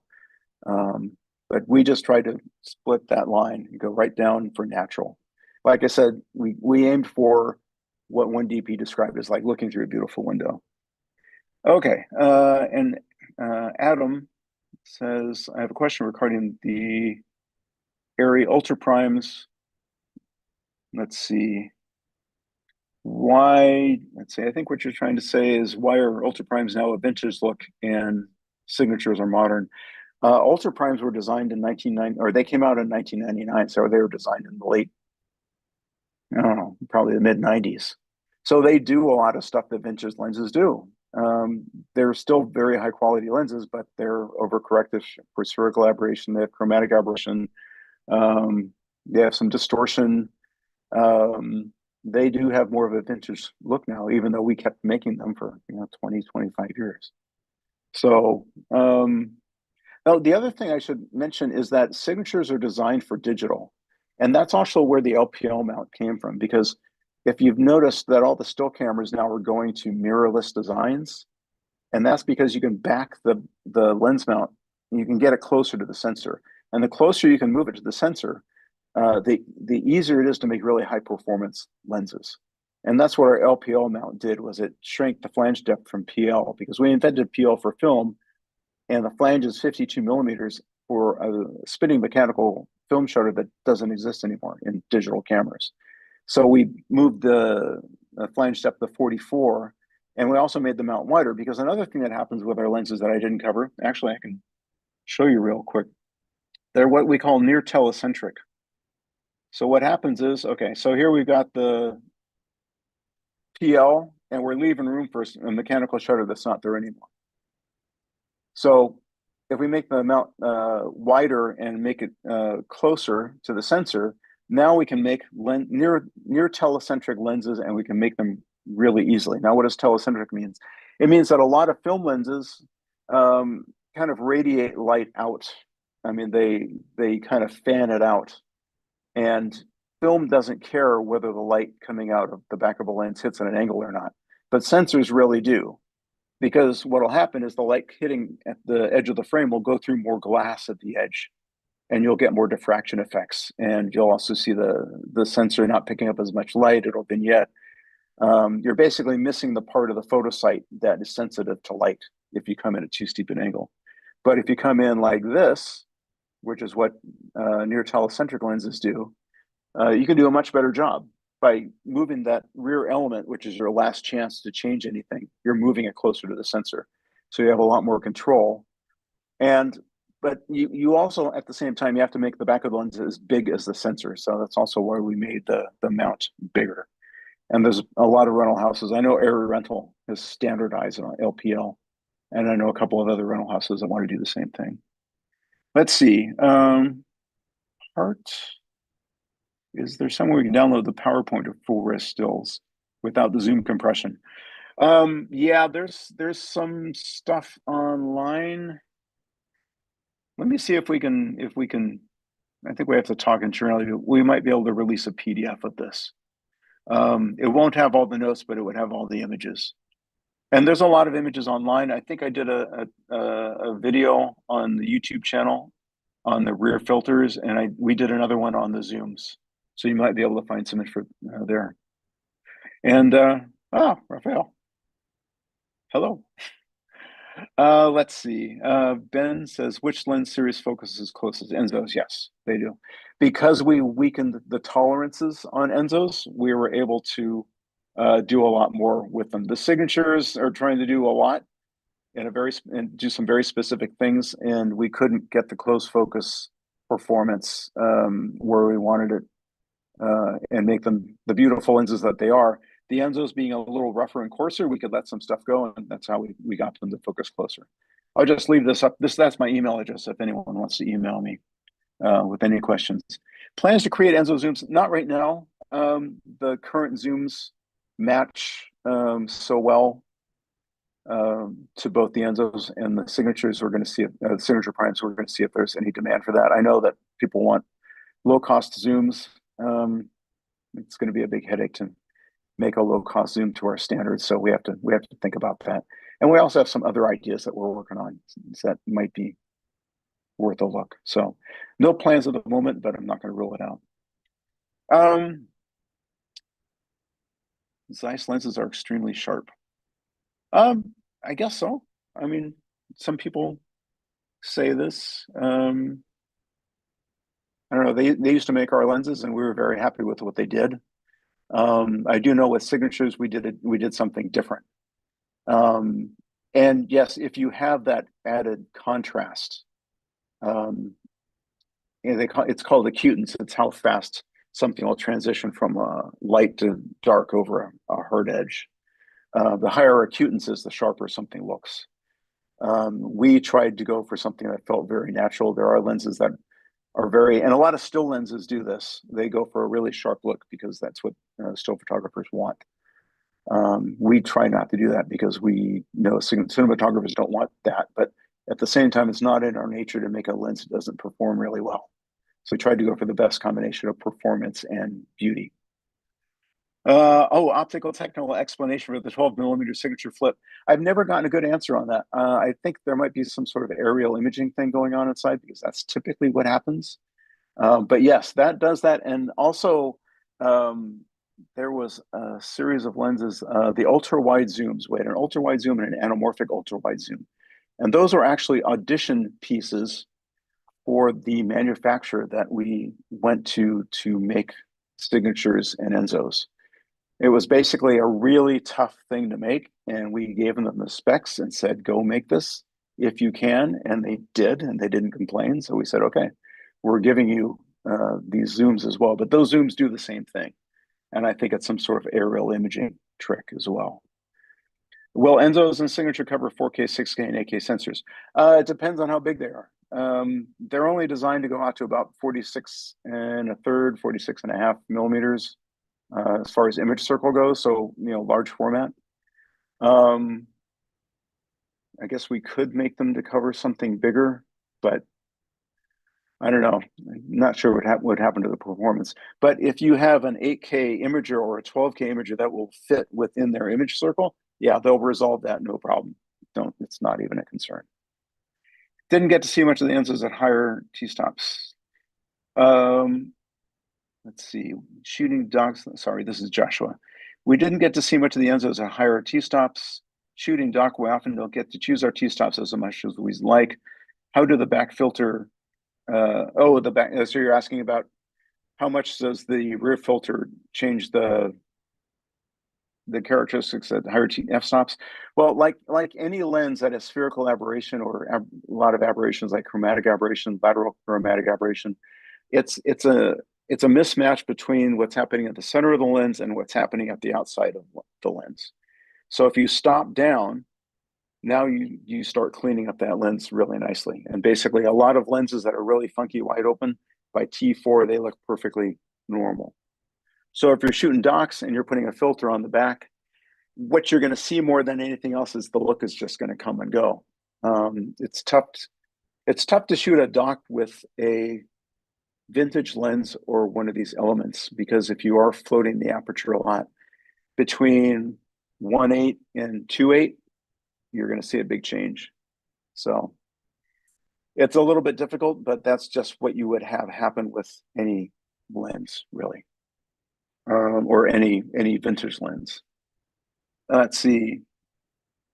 Oh, as far as that, Ed is saying, sad to finally lose the Ultra Primes. I know. I mean, there's so many out there, and we still have some. And I think we're doing a clearance sale now, and we're probably doing a clearance sale later in the year. We still have some new in the box. So, but there's a ton out there, so they'll be around forever. But yes, with the negative rear element, that does have a similar feel. I think that's what you're saying. The signatures or the Enzos, because the rear elements are very similar. You'll get that ultra prime look by using a light negative filter. Are we interested in making new Super 35 lenses? Jake is asking. Sure, if enough people want that, I think it's an interesting idea. We could make them smaller with faster with t-stops, and I think that's a really interesting idea. But yeah, send me an email, and I'll start keeping track. And if I can make a case for it, then we'll work on something. The mirror effect. Yeah, I think we talked that's from Juan. I think we talked about that earlier.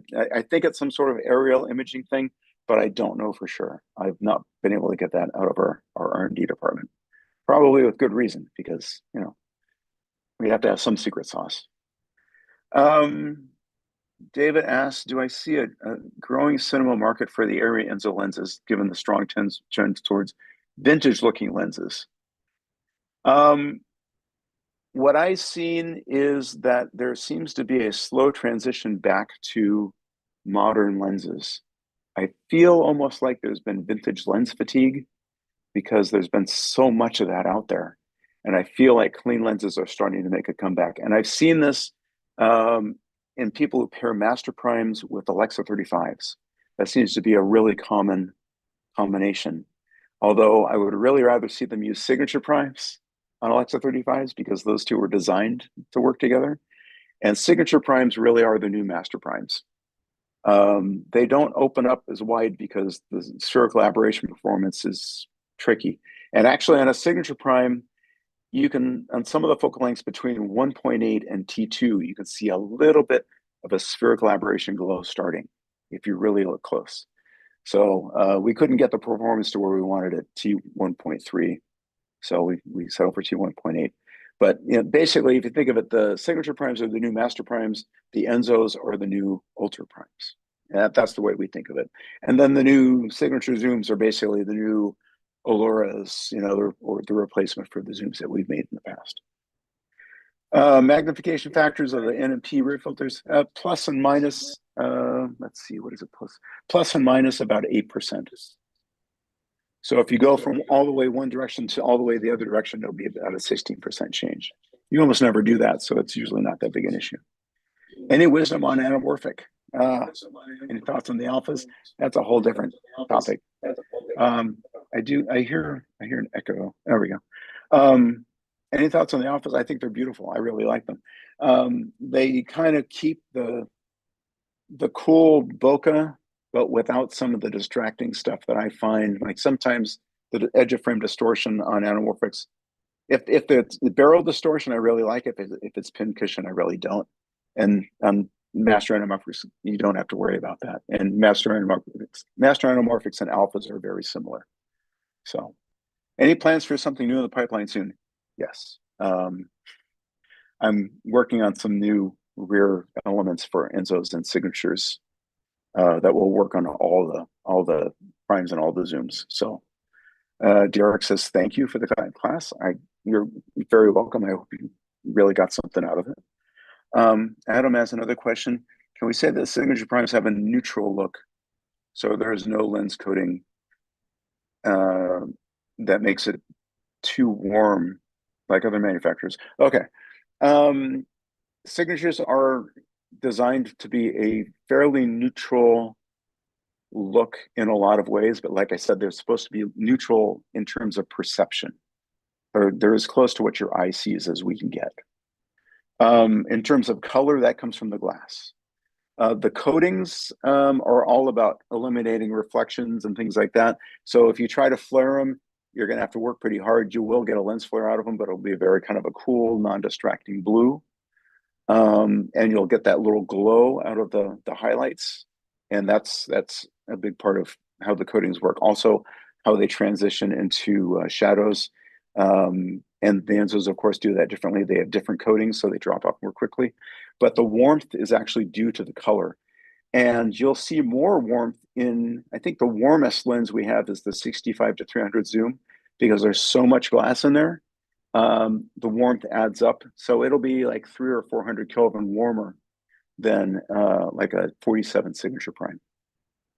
So the warmth comes from the glass. And these are actually, if I compare these to a bunch of other lenses, they're probably the warmest lenses out there right now. And there are some lenses out there that are really have a reputation for being warm. These are warmer. At the same time, they're not going to overpower anything. They just give a little pop to skin tone, and they help us solve some problems without using lead, because that's just really bad for the environment. Alejandro, is there a plan to create signature anamorphics? That's again, email the email address on your screen, and you know, the more emails I get, the more likely we are to do something like that. It would be pretty difficult, but we could do it. It would be a very interesting look. When did Sir Roger Deakins first start using signatures? What did he use before? And did we have to convince him? He used Master Primes before for a long time. And then he came in, I think it was, came into the Burbank office one day, looked at signatures for not very long. I think it was 15 or 20 minutes. And he said, okay. And then he went off and shot in 1917. And I think he only used 2 focal lengths. And what we talked earlier about, you know, there's different ways of doing vintage eras. You can either just create that beautiful window, and everything that happens that communicates the vintageness happens on the other side of that window. So you do it in art direction and makeup and props and clothing and hairstyles and lighting, all that stuff. Or you can reproduce the era, the media of the era. So you could make it look like an old film print. And both are equally valid. He wanted to drop you right in 1917. So that's why he went for signatures on that. And that seems to be his vibe. He came out of documentaries. So I always feel like he's trying to communicate the realness of something, which is something I really like, because I like seeing images where I look at them and I say, if I was there, that would actually happen. That little bounce of light off that table in the corner, or that little warm glow that's coming off something, or the texture of that wood that would be there, and I would notice it. So I really like that. What replaces lead and glass? This is the part where I'm not a lens designer. It's a particular kind of glass. It's not cheap, but it does have a little warmth to it, and it does a lot of the same stuff that the leaded glass does. Can Ensōs can be a compromise at T2.8? No, not really. Well, they're T2.1. So they're only about a third of a stop different from the signatures, but that third of a stop makes a big difference in lens design. So that was one of the reasons that we were able to make them more affordable and with less glass. Generally, the bigger the stop, the bigger that front element has to be. Which vintage lenses would you compare their look to the positive impression filters? I don't want to get into that because some manufacturer is going to get mad at me. And honestly, they don't really match anything perfectly. They just have that vibe. Because honestly, a vintage lens can do more to the look in a complex way just because of that's the way they were designed. And we're adding a piece of glass on the back, so we're a little limited. Um, the difference is, a vintage lens is only going to ever look like what it is unless somebody takes it into a shop, messes with it for a couple of hours, and then gives it back to you. And the idea behind these rear filters is you can swap them on set. And that was the idea. And we can make the lenses more versatile. Gustavo, let's see. Should we expect other ARRI releases in a while, or will these two lines be? Asking if these are the lenses for the foreseeable future. Yeah, for the foreseeable future, this is probably it. I think we're going to focus right now on adding more rear optics and elements and stuff to the back and make them more flexible. What we've been asked, people have been asking us for flare elements for a long time. So we're probably going to work on that. And that'll work on all of the lenses equally. Ensō Signature Primes, Signature Zooms. So that's probably what's going to come next. But yeah, probably these are probably going to be our lenses for a while because they're made to last. Let's see. Patrick says directors say they don't want clinical looking lenses. What's the best way to describe how signatures and Ensōs are different than perhaps other modern lenses? I say they're just natural. And like I said, like looking through a beautiful window. And I think a lot of times this clinical thing kind of gets in the way because people don't want to look at a clean lens, but there's a lot of different kinds of character to clean lenses. And I think we've done a really good job of balancing it. And actually, there's a lot of people who say that our bokeh reminds them of a vintage lens, and that the point of focus feels more modern, but the background feels more vintage. So everyone's got a different take on that. But let's see. Do I have a recommended diopter to use with Ensōs for extreme close-up? That's Ben. Actually, what I recommend is go to close lenses and get the 15 millimeter LPL extension tube. I've had the best luck with that. And with Ensōs, you can get down to something like that. I mean, it's pretty crazy. Matt, you owe me. Paolo, are the back shims of the Signature Primes easy and practical to change on set, or is it something you test before and stick to the decision on set? I would say do it in advance. It's not hard. It takes me about 10 minutes. A lens tech would do it in about 5. And on the impression filter side, and I think the Ensōs as well, we give you the tools to do it. It's just a torque wrench, and it's not hard to do. But you probably don't want to do it on set. So I would say decide in advance. And like I said, in commercials, people will flip back and forth, and just the assistant will just work off a monitor. Now, the one thing I'll say is with the negatives, once you go wider than about 21 or maybe 18, you won't be able to focus anymore with the really strong negatives. Because at some point, wide lenses are really sensitive to putting glass behind them. So you would have to shim them if you still wanted them to work that way. Like if you wanted to use the 14 or the 10.5 with the strongest negative filter, you're going to have it's just not going to focus. You'd have to shim. But otherwise, the positives, no shimming at all. And if you're just working by eye, the negatives will generally work on everything. So the check breathings, Brian is asking to check breathing. You suggest stopping down. Any other tricks when testing? There is a lot. Oh boy. Anything with really fine repeating detail is good for looking at chromatic aberration, like that chart that I showed you, which is a really old chart. You can probably find something better now. Focusing on something with an out of focus window will usually show you chromatic aberration. Shiny metal is good for chromatic aberration. It's tough. There's a lot to look at. You kind of just have to hang out with people while they're testing lenses and ask them what they're looking at. And that's what I've done. The other thing you can do is shoot the same image with different lenses and then line them up side by side, because I think perceptually we're much better at looking at those details if we compare things. If you just look at stuff, like looking just through a lens, there's stuff I'll see and there's stuff I won't see. But if I put it next to another lens, there's all sorts of stuff I'll see right away. So I'd say comparing is the best way. Alejandro says, "What was the C lens?" Sorry.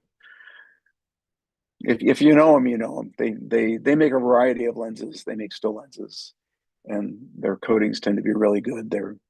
They deliver really clean blacks, but I don't want to say. What is the lens coating? Adamasian. Can we say that signature primes are neutral with no coating that makes it? Oh, I think I answered this one already. Um, yeah, it's neutral, but it doesn't have anything to do with the coatings. There are always coatings. As soon as you take coatings away, your lens ends up being a big bunch of mush. I forget what it is, but I think it's at every glass surface, both in front of the lens and behind the lens. As light comes in, you lose 4% to reflection, and as light goes out, you lose 4% to reflection. And then as soon as you have a whole bunch of elements and you're losing 8% with every element, suddenly it's a mess. So there's always coatings. You can affect lenses by stripping the coating off, maybe just the front element or the back element, and get some different looks, but it gets pretty funky pretty fast. So signatures and Ensōs have a lot of coatings and they're doing a lot of things. And then that doesn't really have anything to do with the warmth, which is the glass. Surya asks, are we going to come up with more anamorphic lenses? Maybe. Like I said, send me an email. I'll collect emails. Those are all votes for anamorphic. And the more votes I have, the more likely we can do that. For whatever reason, I cannot use, Jesus is asking, I cannot use impression filters with a Venice 2. Any plans to collaborate with that shoot? Yes. So what happened was the rear optics came after the specifications for the rear net holder. Because originally we came up with the rear optics after everything was said and done, and we were just playing around and we discovered we could do this. So a lot of the third-party lens mounts don't allow enough room for that big rear optic. Now that's changed, and that new spec has been out for a while now. There's a couple of companies, like I know Wooden Camera updated their mount. C7 works really well, although I don't think they pass lens data. But there's a bunch of mounts out there. The newer ones will leave room for that filter, and I apologize that we didn't get the spec right the first time. Let's see, questions from YouTube. Ensōs versus signatures. Coarser, you said. That's Rarefish 5791. Yeah, Ensōs are a little rougher. There's more astigmatism. The bokeh is a little different. The focus roll off is slower. So signatures will go out of focus very fast and in a more dreamy way, and Ensōs kind of go out slower and a little bit rougher. They don't have this kind of more subtle melting away effect that I see in signatures. Like I said, the shadows drop off a little faster, so it'll be a little crunchier. But those are basically the compromises that give you the close focus, which it gives you basically that for close. Basically 4 times the width of the sensor is what you can get. Let's see. I'm not going to try to. I'm going to butcher your name, so I apologize. I'm not going to try to say it.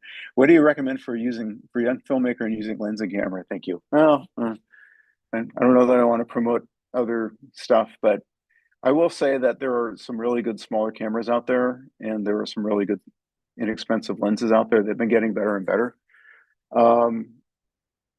And what's helpful is if you can make that work and do good work with that, then by the time you get into ARRI cameras and lenses, it's going to be the easiest thing ever, because you actually have a harder time at the lower end. So I think in a way, you have a lot of options. I don't want to push or plug any specific one of them, but if any of those combinations, if you can learn to make pretty pictures with that, you'll be set for life. So, it's hard to get started that way, because the cameras and the lenses are so much more limited. But in a way that just sharpens your skills. It's like exercising a muscle. Will there be any way to control color flare in the future, similar to the positive and negative elements? Yes, I'm going to be working on some flare. It's not going to be so much changing the flare color, but giving you flares of different colors that you can introduce when you want them. Let's see. Maximiliano asks, with the new options for medium format acquisition, are there any more options for this format that are not rental only? I think you're asking an ARRI rental question. And actually, We used to all be the same company. Now they're now a completely different company. We're actually they were just sold off. Um, we make the 65 Alexa 65 and 265 cameras for them, so they make their own glass for that, or they also rehouse older glass, medium format glass. I don't know if we're going to do that. It kind of depends on whether that format really catches on and there's a lot of demand. And if there is, we will absolutely make something, but we have to figure out what that is because we have to be different. You know, ARRI, as the company that sells things, has some very specific ideas about how what the tools that we like to make, and they're generally tools that are very difficult for other companies to make. That's kind of where we go. Whether it's the popular thing at the time or not, it kind of depends. When vintage lenses are popular, if you make really good high performance lenses, maybe those aren't the things that people want. But we've actually held our own through that vintage lens trend. And now that we're coming down the other side, we're seeing a lot more adoption of signature lenses. And now Ensōs are taking off pretty good too. From YouTube, let's see. For young filmmakers looking for camera lenses, I would say not go crazy on high-end gear. Get the best, get the best set you can for your money. I used Alexa or some other camera. Yeah, I mean, basically, the best camera lens that you have is that you can work with is the one that you could get your hands on that you can afford.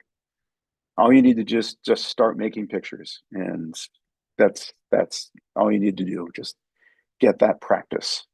At some point, I know our products are a little bit more expensive. We try to get the prices down, but for what we're trying to do, it's really, really difficult. We have custom sensors. We make lenses for those sensors, but just keep going, and eventually you will get your hands on our cameras. That is our goal. It may not be right away, but if we can help you, we will. Let's see, is there a place to see how both types do in black and white? Oh, so the rear optics. Um, yeah, I don't know. Yes. We released some videos on YouTube. Look for ARRI Impressionist. And there's a guy in Spain who shot a really beautiful short film about someone making a musical, like a master woodworker making a musical instrument. And he shot that in black and white with, I think, a variety of filters. So that would be a good place. So look for ARRI Impressionist. It's the Spanish film. So that'll give you an idea of what they look in black and white. Ben says Leica offers a special Leica diopter set. Oh, ARRI diopters. We made ARRI diopters a long time ago. We don't make any right now. It's kind of a limited. There's not a lot of people buying diopters these days for cinema cameras, which is why we worked on Ensōs, making them close focus. And then also I do recommend to do close lenses. Extension tube, I think, does a really good job. I own a bunch of them here, and they work really well. Oh, extension tubes are too big. Check it out. They're 15 millimeters, so they're like this long. So it's not too bad. Could I talk about the DNA line? I'll leave that with ARRI Rental. They're really pretty lenses, and they can push those things around like crazy. But I don't know them as well as they do. So I would point you just to ARRI Rental for that. So yeah, shoot them an email, depending on what region they're in. They've got a lens I call them lens wizards, because they tune things all the time. They've got somebody you can talk to. Let's see, how well do Ensō lenses perform in virtual production compared to Signature Primes? Signatures have been really popular on virtual production stages because the focus does roll off so fast. You can get closer to the screen and wider on the screen before you see moire.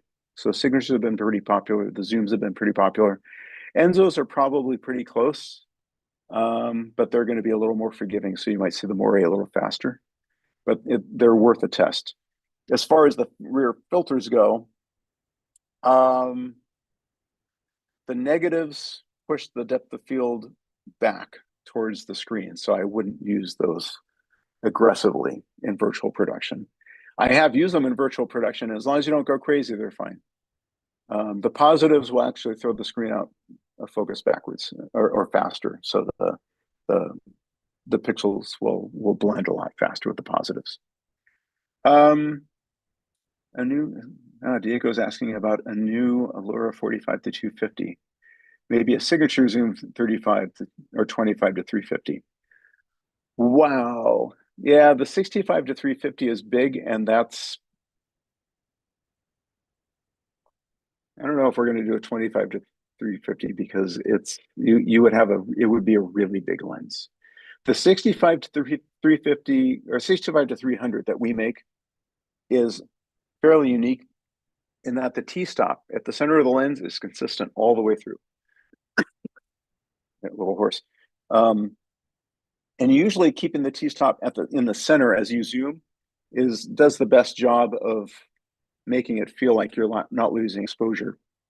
You do lose some exposure at the edges, but generally when you're pushing it, you don't notice. So to do that on a 65 to 300 lens, it's really big. It's amazing. It is one of the best long zooms I have ever seen. And it comes with a 1.7 extender as well. But making one that goes to 25, it would be absolutely massive unless we let it ramp at the end. So unless we have the stop drop off at 4 or 5, 6 or something like that. So it's an idea, but I don't know. We'll have to study that a bit more. Why can't I use the signature zoom extenders for primes?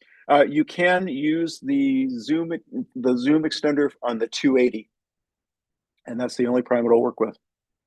And the reason being that they are so custom tuned to the lenses that they are designed for, because usually you put like one of those extenders on a lens and it gets soft and mushy and flary, and you know we just weren't going to do that. And like I said, the 1.4 times extender for the 65 to 300 has 12 elements in it, so it's not a simple thing. So yeah, sorry, I get that question a lot, but yeah, the 280 will work with that, but the other ones won't. Well then, Eric Atkins, hey, good to see you virtually. Will the ARRI 35 camera texture affect optics? I mean, they interact, but that happens at the sensor level. You can get some really interesting combinations. I certainly see some really interesting stuff where someone will use a strong texture with a lot of grain paired with like a positive impression filter, and it's got a really interesting vintage lens look. Now it's not perfectly vintage because you can't say, oh, that's a K35 on 5222 or whatever. It's not going to be that specific, but as a general vibe, I've seen some people do some really interesting stuff with film grain, ARRI textures, and these lenses. And now, of course, we have this film grain plugin, the ARRI Film Lab. And I don't know if the new version is out yet, but the first version was very specific to film. Like we would max out at what a specific film stock would do, and we wouldn't let you go further because that wasn't true to the film stock. But we've now enhanced that so you can go way beyond what the film stock ever did. We had to work on the algorithm because we're basically saying, that film stock we trained you to emulate, now do something 10 times more dramatic. And it took a while, but we got there. So if that version isn't out yet, I think it's coming out soon. Johan asks, why are there only specific focal lengths like the 10.5, 14, 21, 28, 40? Oh, why are we only selling them in sets? Yeah, the Ensōs the core focal lengths are only sold in sets. It's an 18, 24, 32, 47, 75, and 105. Honestly, it's a way of keeping the cost down. These lenses are already really expensive lenses to make. So it kind of throws things off as far as all the planning going forward if we offer all those individually. We're talking about it, but the film industry has been in a bit of a rut for the last few years. When things really get back to cranking, that's probably something that we can do. But until then, it's the non-core focal lengths are the ones that you can buy individually. I apologize for that, but it's one of those things we have to do in order to keep costs down. George, hey. Does Panavision Woodland Hills have your signatures for red? I know Panavision has a couple sets. I don't know which offices.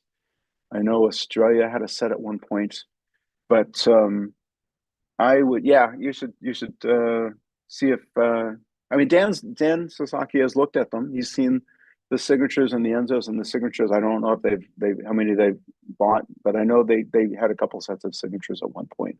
And I'd be really interested to see what Dan could do with them. I bet he could really work with them and do some interesting stuff. Where can we see some of my work?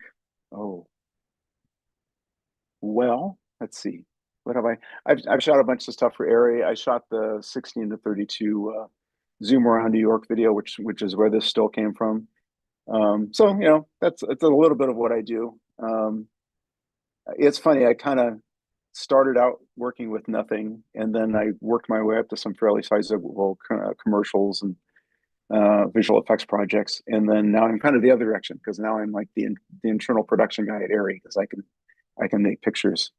And you know, we don't tend to do a lot of big productions, so a lot of times it's just me running around with the camera. Like the zoom around New York, it was all natural light in a 16 to 32, and I think it was an Alexa 35. But we got a lot done. It was really impressive what we could do with just nothing. Can the sensor increase image sharpness besides the lenses or not? Yes. How you render detail off the sensor is something that we can change, and we offer that in the Alexa 35 and our textures. There's a what are they called? They're designed clarity and high clarity, and they're designed for landscapes. So basically, we can over sharpen the sensor. We do it in a nice way. It doesn't look artificial at all. But if you're looking at a wood environment with a lot of bark on trees and you turn one of those on, it's like suddenly your glasses prescription got a lot better. I can see so much more now. It's really interesting. But yeah, I mean, sharp. I mean, I guess you were saying people say the Alexa 35 has a sharp sensor. That's adjustable, and we give you the tools for that. So I don't think it's any sharper than the Mini LF. You know, what's interesting is that all the cameras prior to the Alexa 35 had a texture, which is a combination of like how we sharpen and soften different parts of the image. And we just didn't tell you about it because we couldn't change it. And now in the Alexa 35, we can change it. So we're always trying to bring more if we can. So let's see. Diego says, do you think you completely change your way of thinking thinking about a lens from Master Primes to signatures and now lenses? They're all just different choices. And I think the Master Primes are the precursor, so they share some of what signatures do. Like they're very well corrected for breathing, they're very rectilinear, they're contrasty, you know, stuff that we were aiming for. And Master Primes, they're another one of those ARRI products where we wanted to do something really difficult. And you know, that was, you know, we did our best to get there and ended up being a pricey lens, which is why then, you know, I think they came after Ultra Primes. Ultra Primes were kind of the all-around workhorse lens that were lower cost. And then Master Prime was trying to refine that into something that was more difficult and aesthetically interesting that didn't exist previously. That's kind of what we've done with signatures. We just did it in the other direction. We came out with the really sophisticated premium lenses first, the Signature Primes and zooms, and then the Enzos are the workhorse lenses that will intercut with those, but they're cheaper, smaller. We let more stuff go in them, so the look is rougher, but it's also a different look, which is kind of interesting. But it'll still intercut well enough with those other lenses. Let's see, from YouTube, do you see anyone choosing Enzos over the signatures for their look, regardless of the rear filters budget being a factor? Yeah. There's a DP I know locally who was really in love with signatures, saw the Enzos, bought a set of Enzos. Now he uses them for everything. And it's interesting. He shoots a lot of fashion and a lot of cars. And so, yeah, it's interesting, you know, what people like and what they tune into. He kind of started with one look and went for the others over time. So I don't know.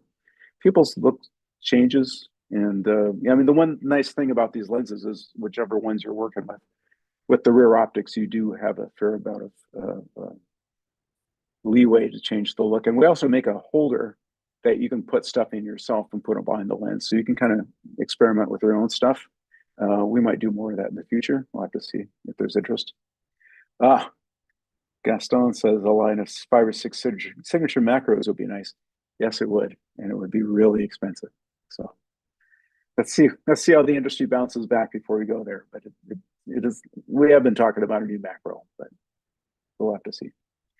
Let's see. Jeremy says, I was looking for a 14 Ensō last month for a project in Canada, and ARRI Rental said there weren't many out yet. Can you give a sense of how many of the 10.5 and 14 lenses have been produced and whether more in the pipeline? There are more. As fast as we make them, they get sold. We just aren't making them very fast because they are a couple of the more complex lenses on the line, so they take more and they're more expensive. But there should be more out there. We're starting to see, I mean, especially the rental houses that rent to other rental houses. And I won't name them because if I do, I'm going to miss someone and then they're going to complain. And I don't want to leave anyone out, but there are rental houses that will, rent out nothing but gear and lenses to other rental houses. And those places generally jump on those focal lengths first. And that's been my experience. So there's usually someone else to call. Brian says, thank you. You're very welcome. Ben says, thank you. You're very welcome. Diego says, ask about 2-stop filters. Why do they jump at 2 stops? Other cameras do it in single stop filters. The quality of our NDs is, as usual, insanely high. And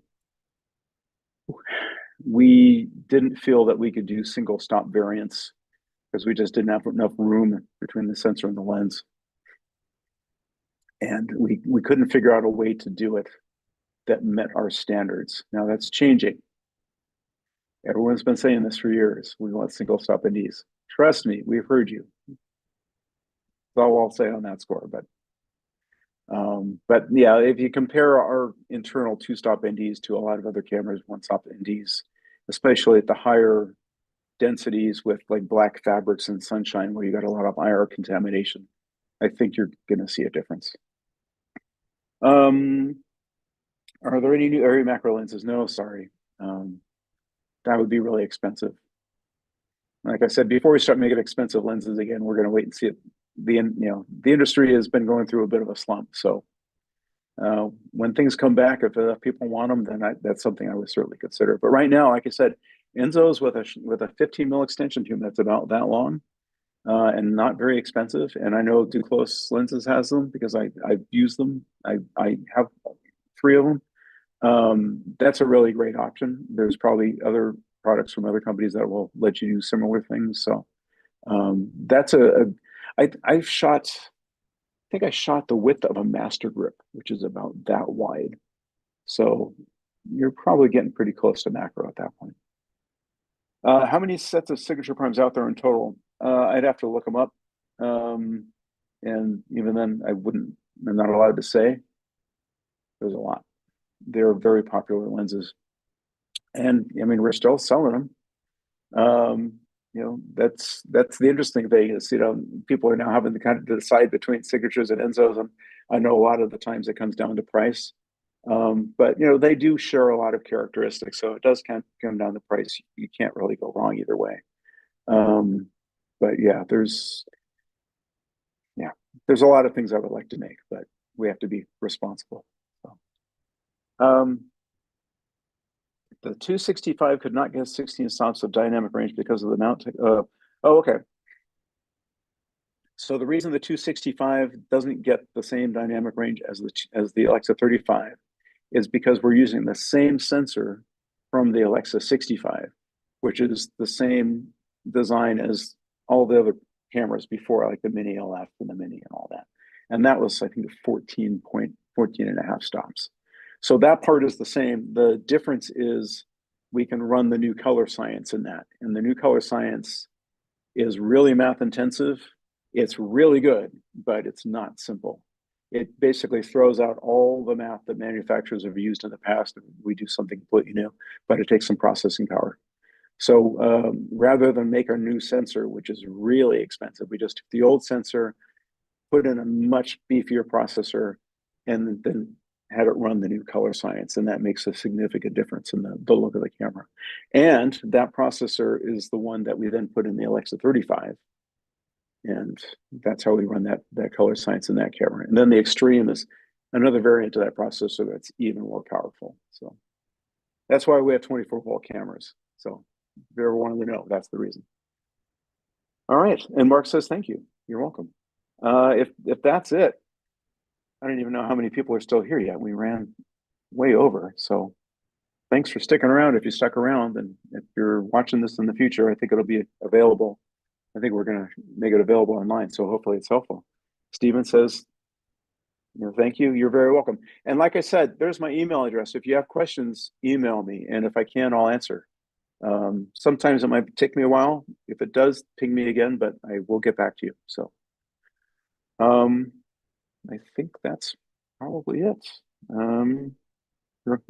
You're all very welcome. Oh, there's Don Starnes. Hey, Don, we go way back. Hey, everyone. Thanks for saying thanks, and thanks for hanging in there. And yeah, hopefully I'll talk to you around, and go out there and make pretty pictures. That's what it's all about. So thanks.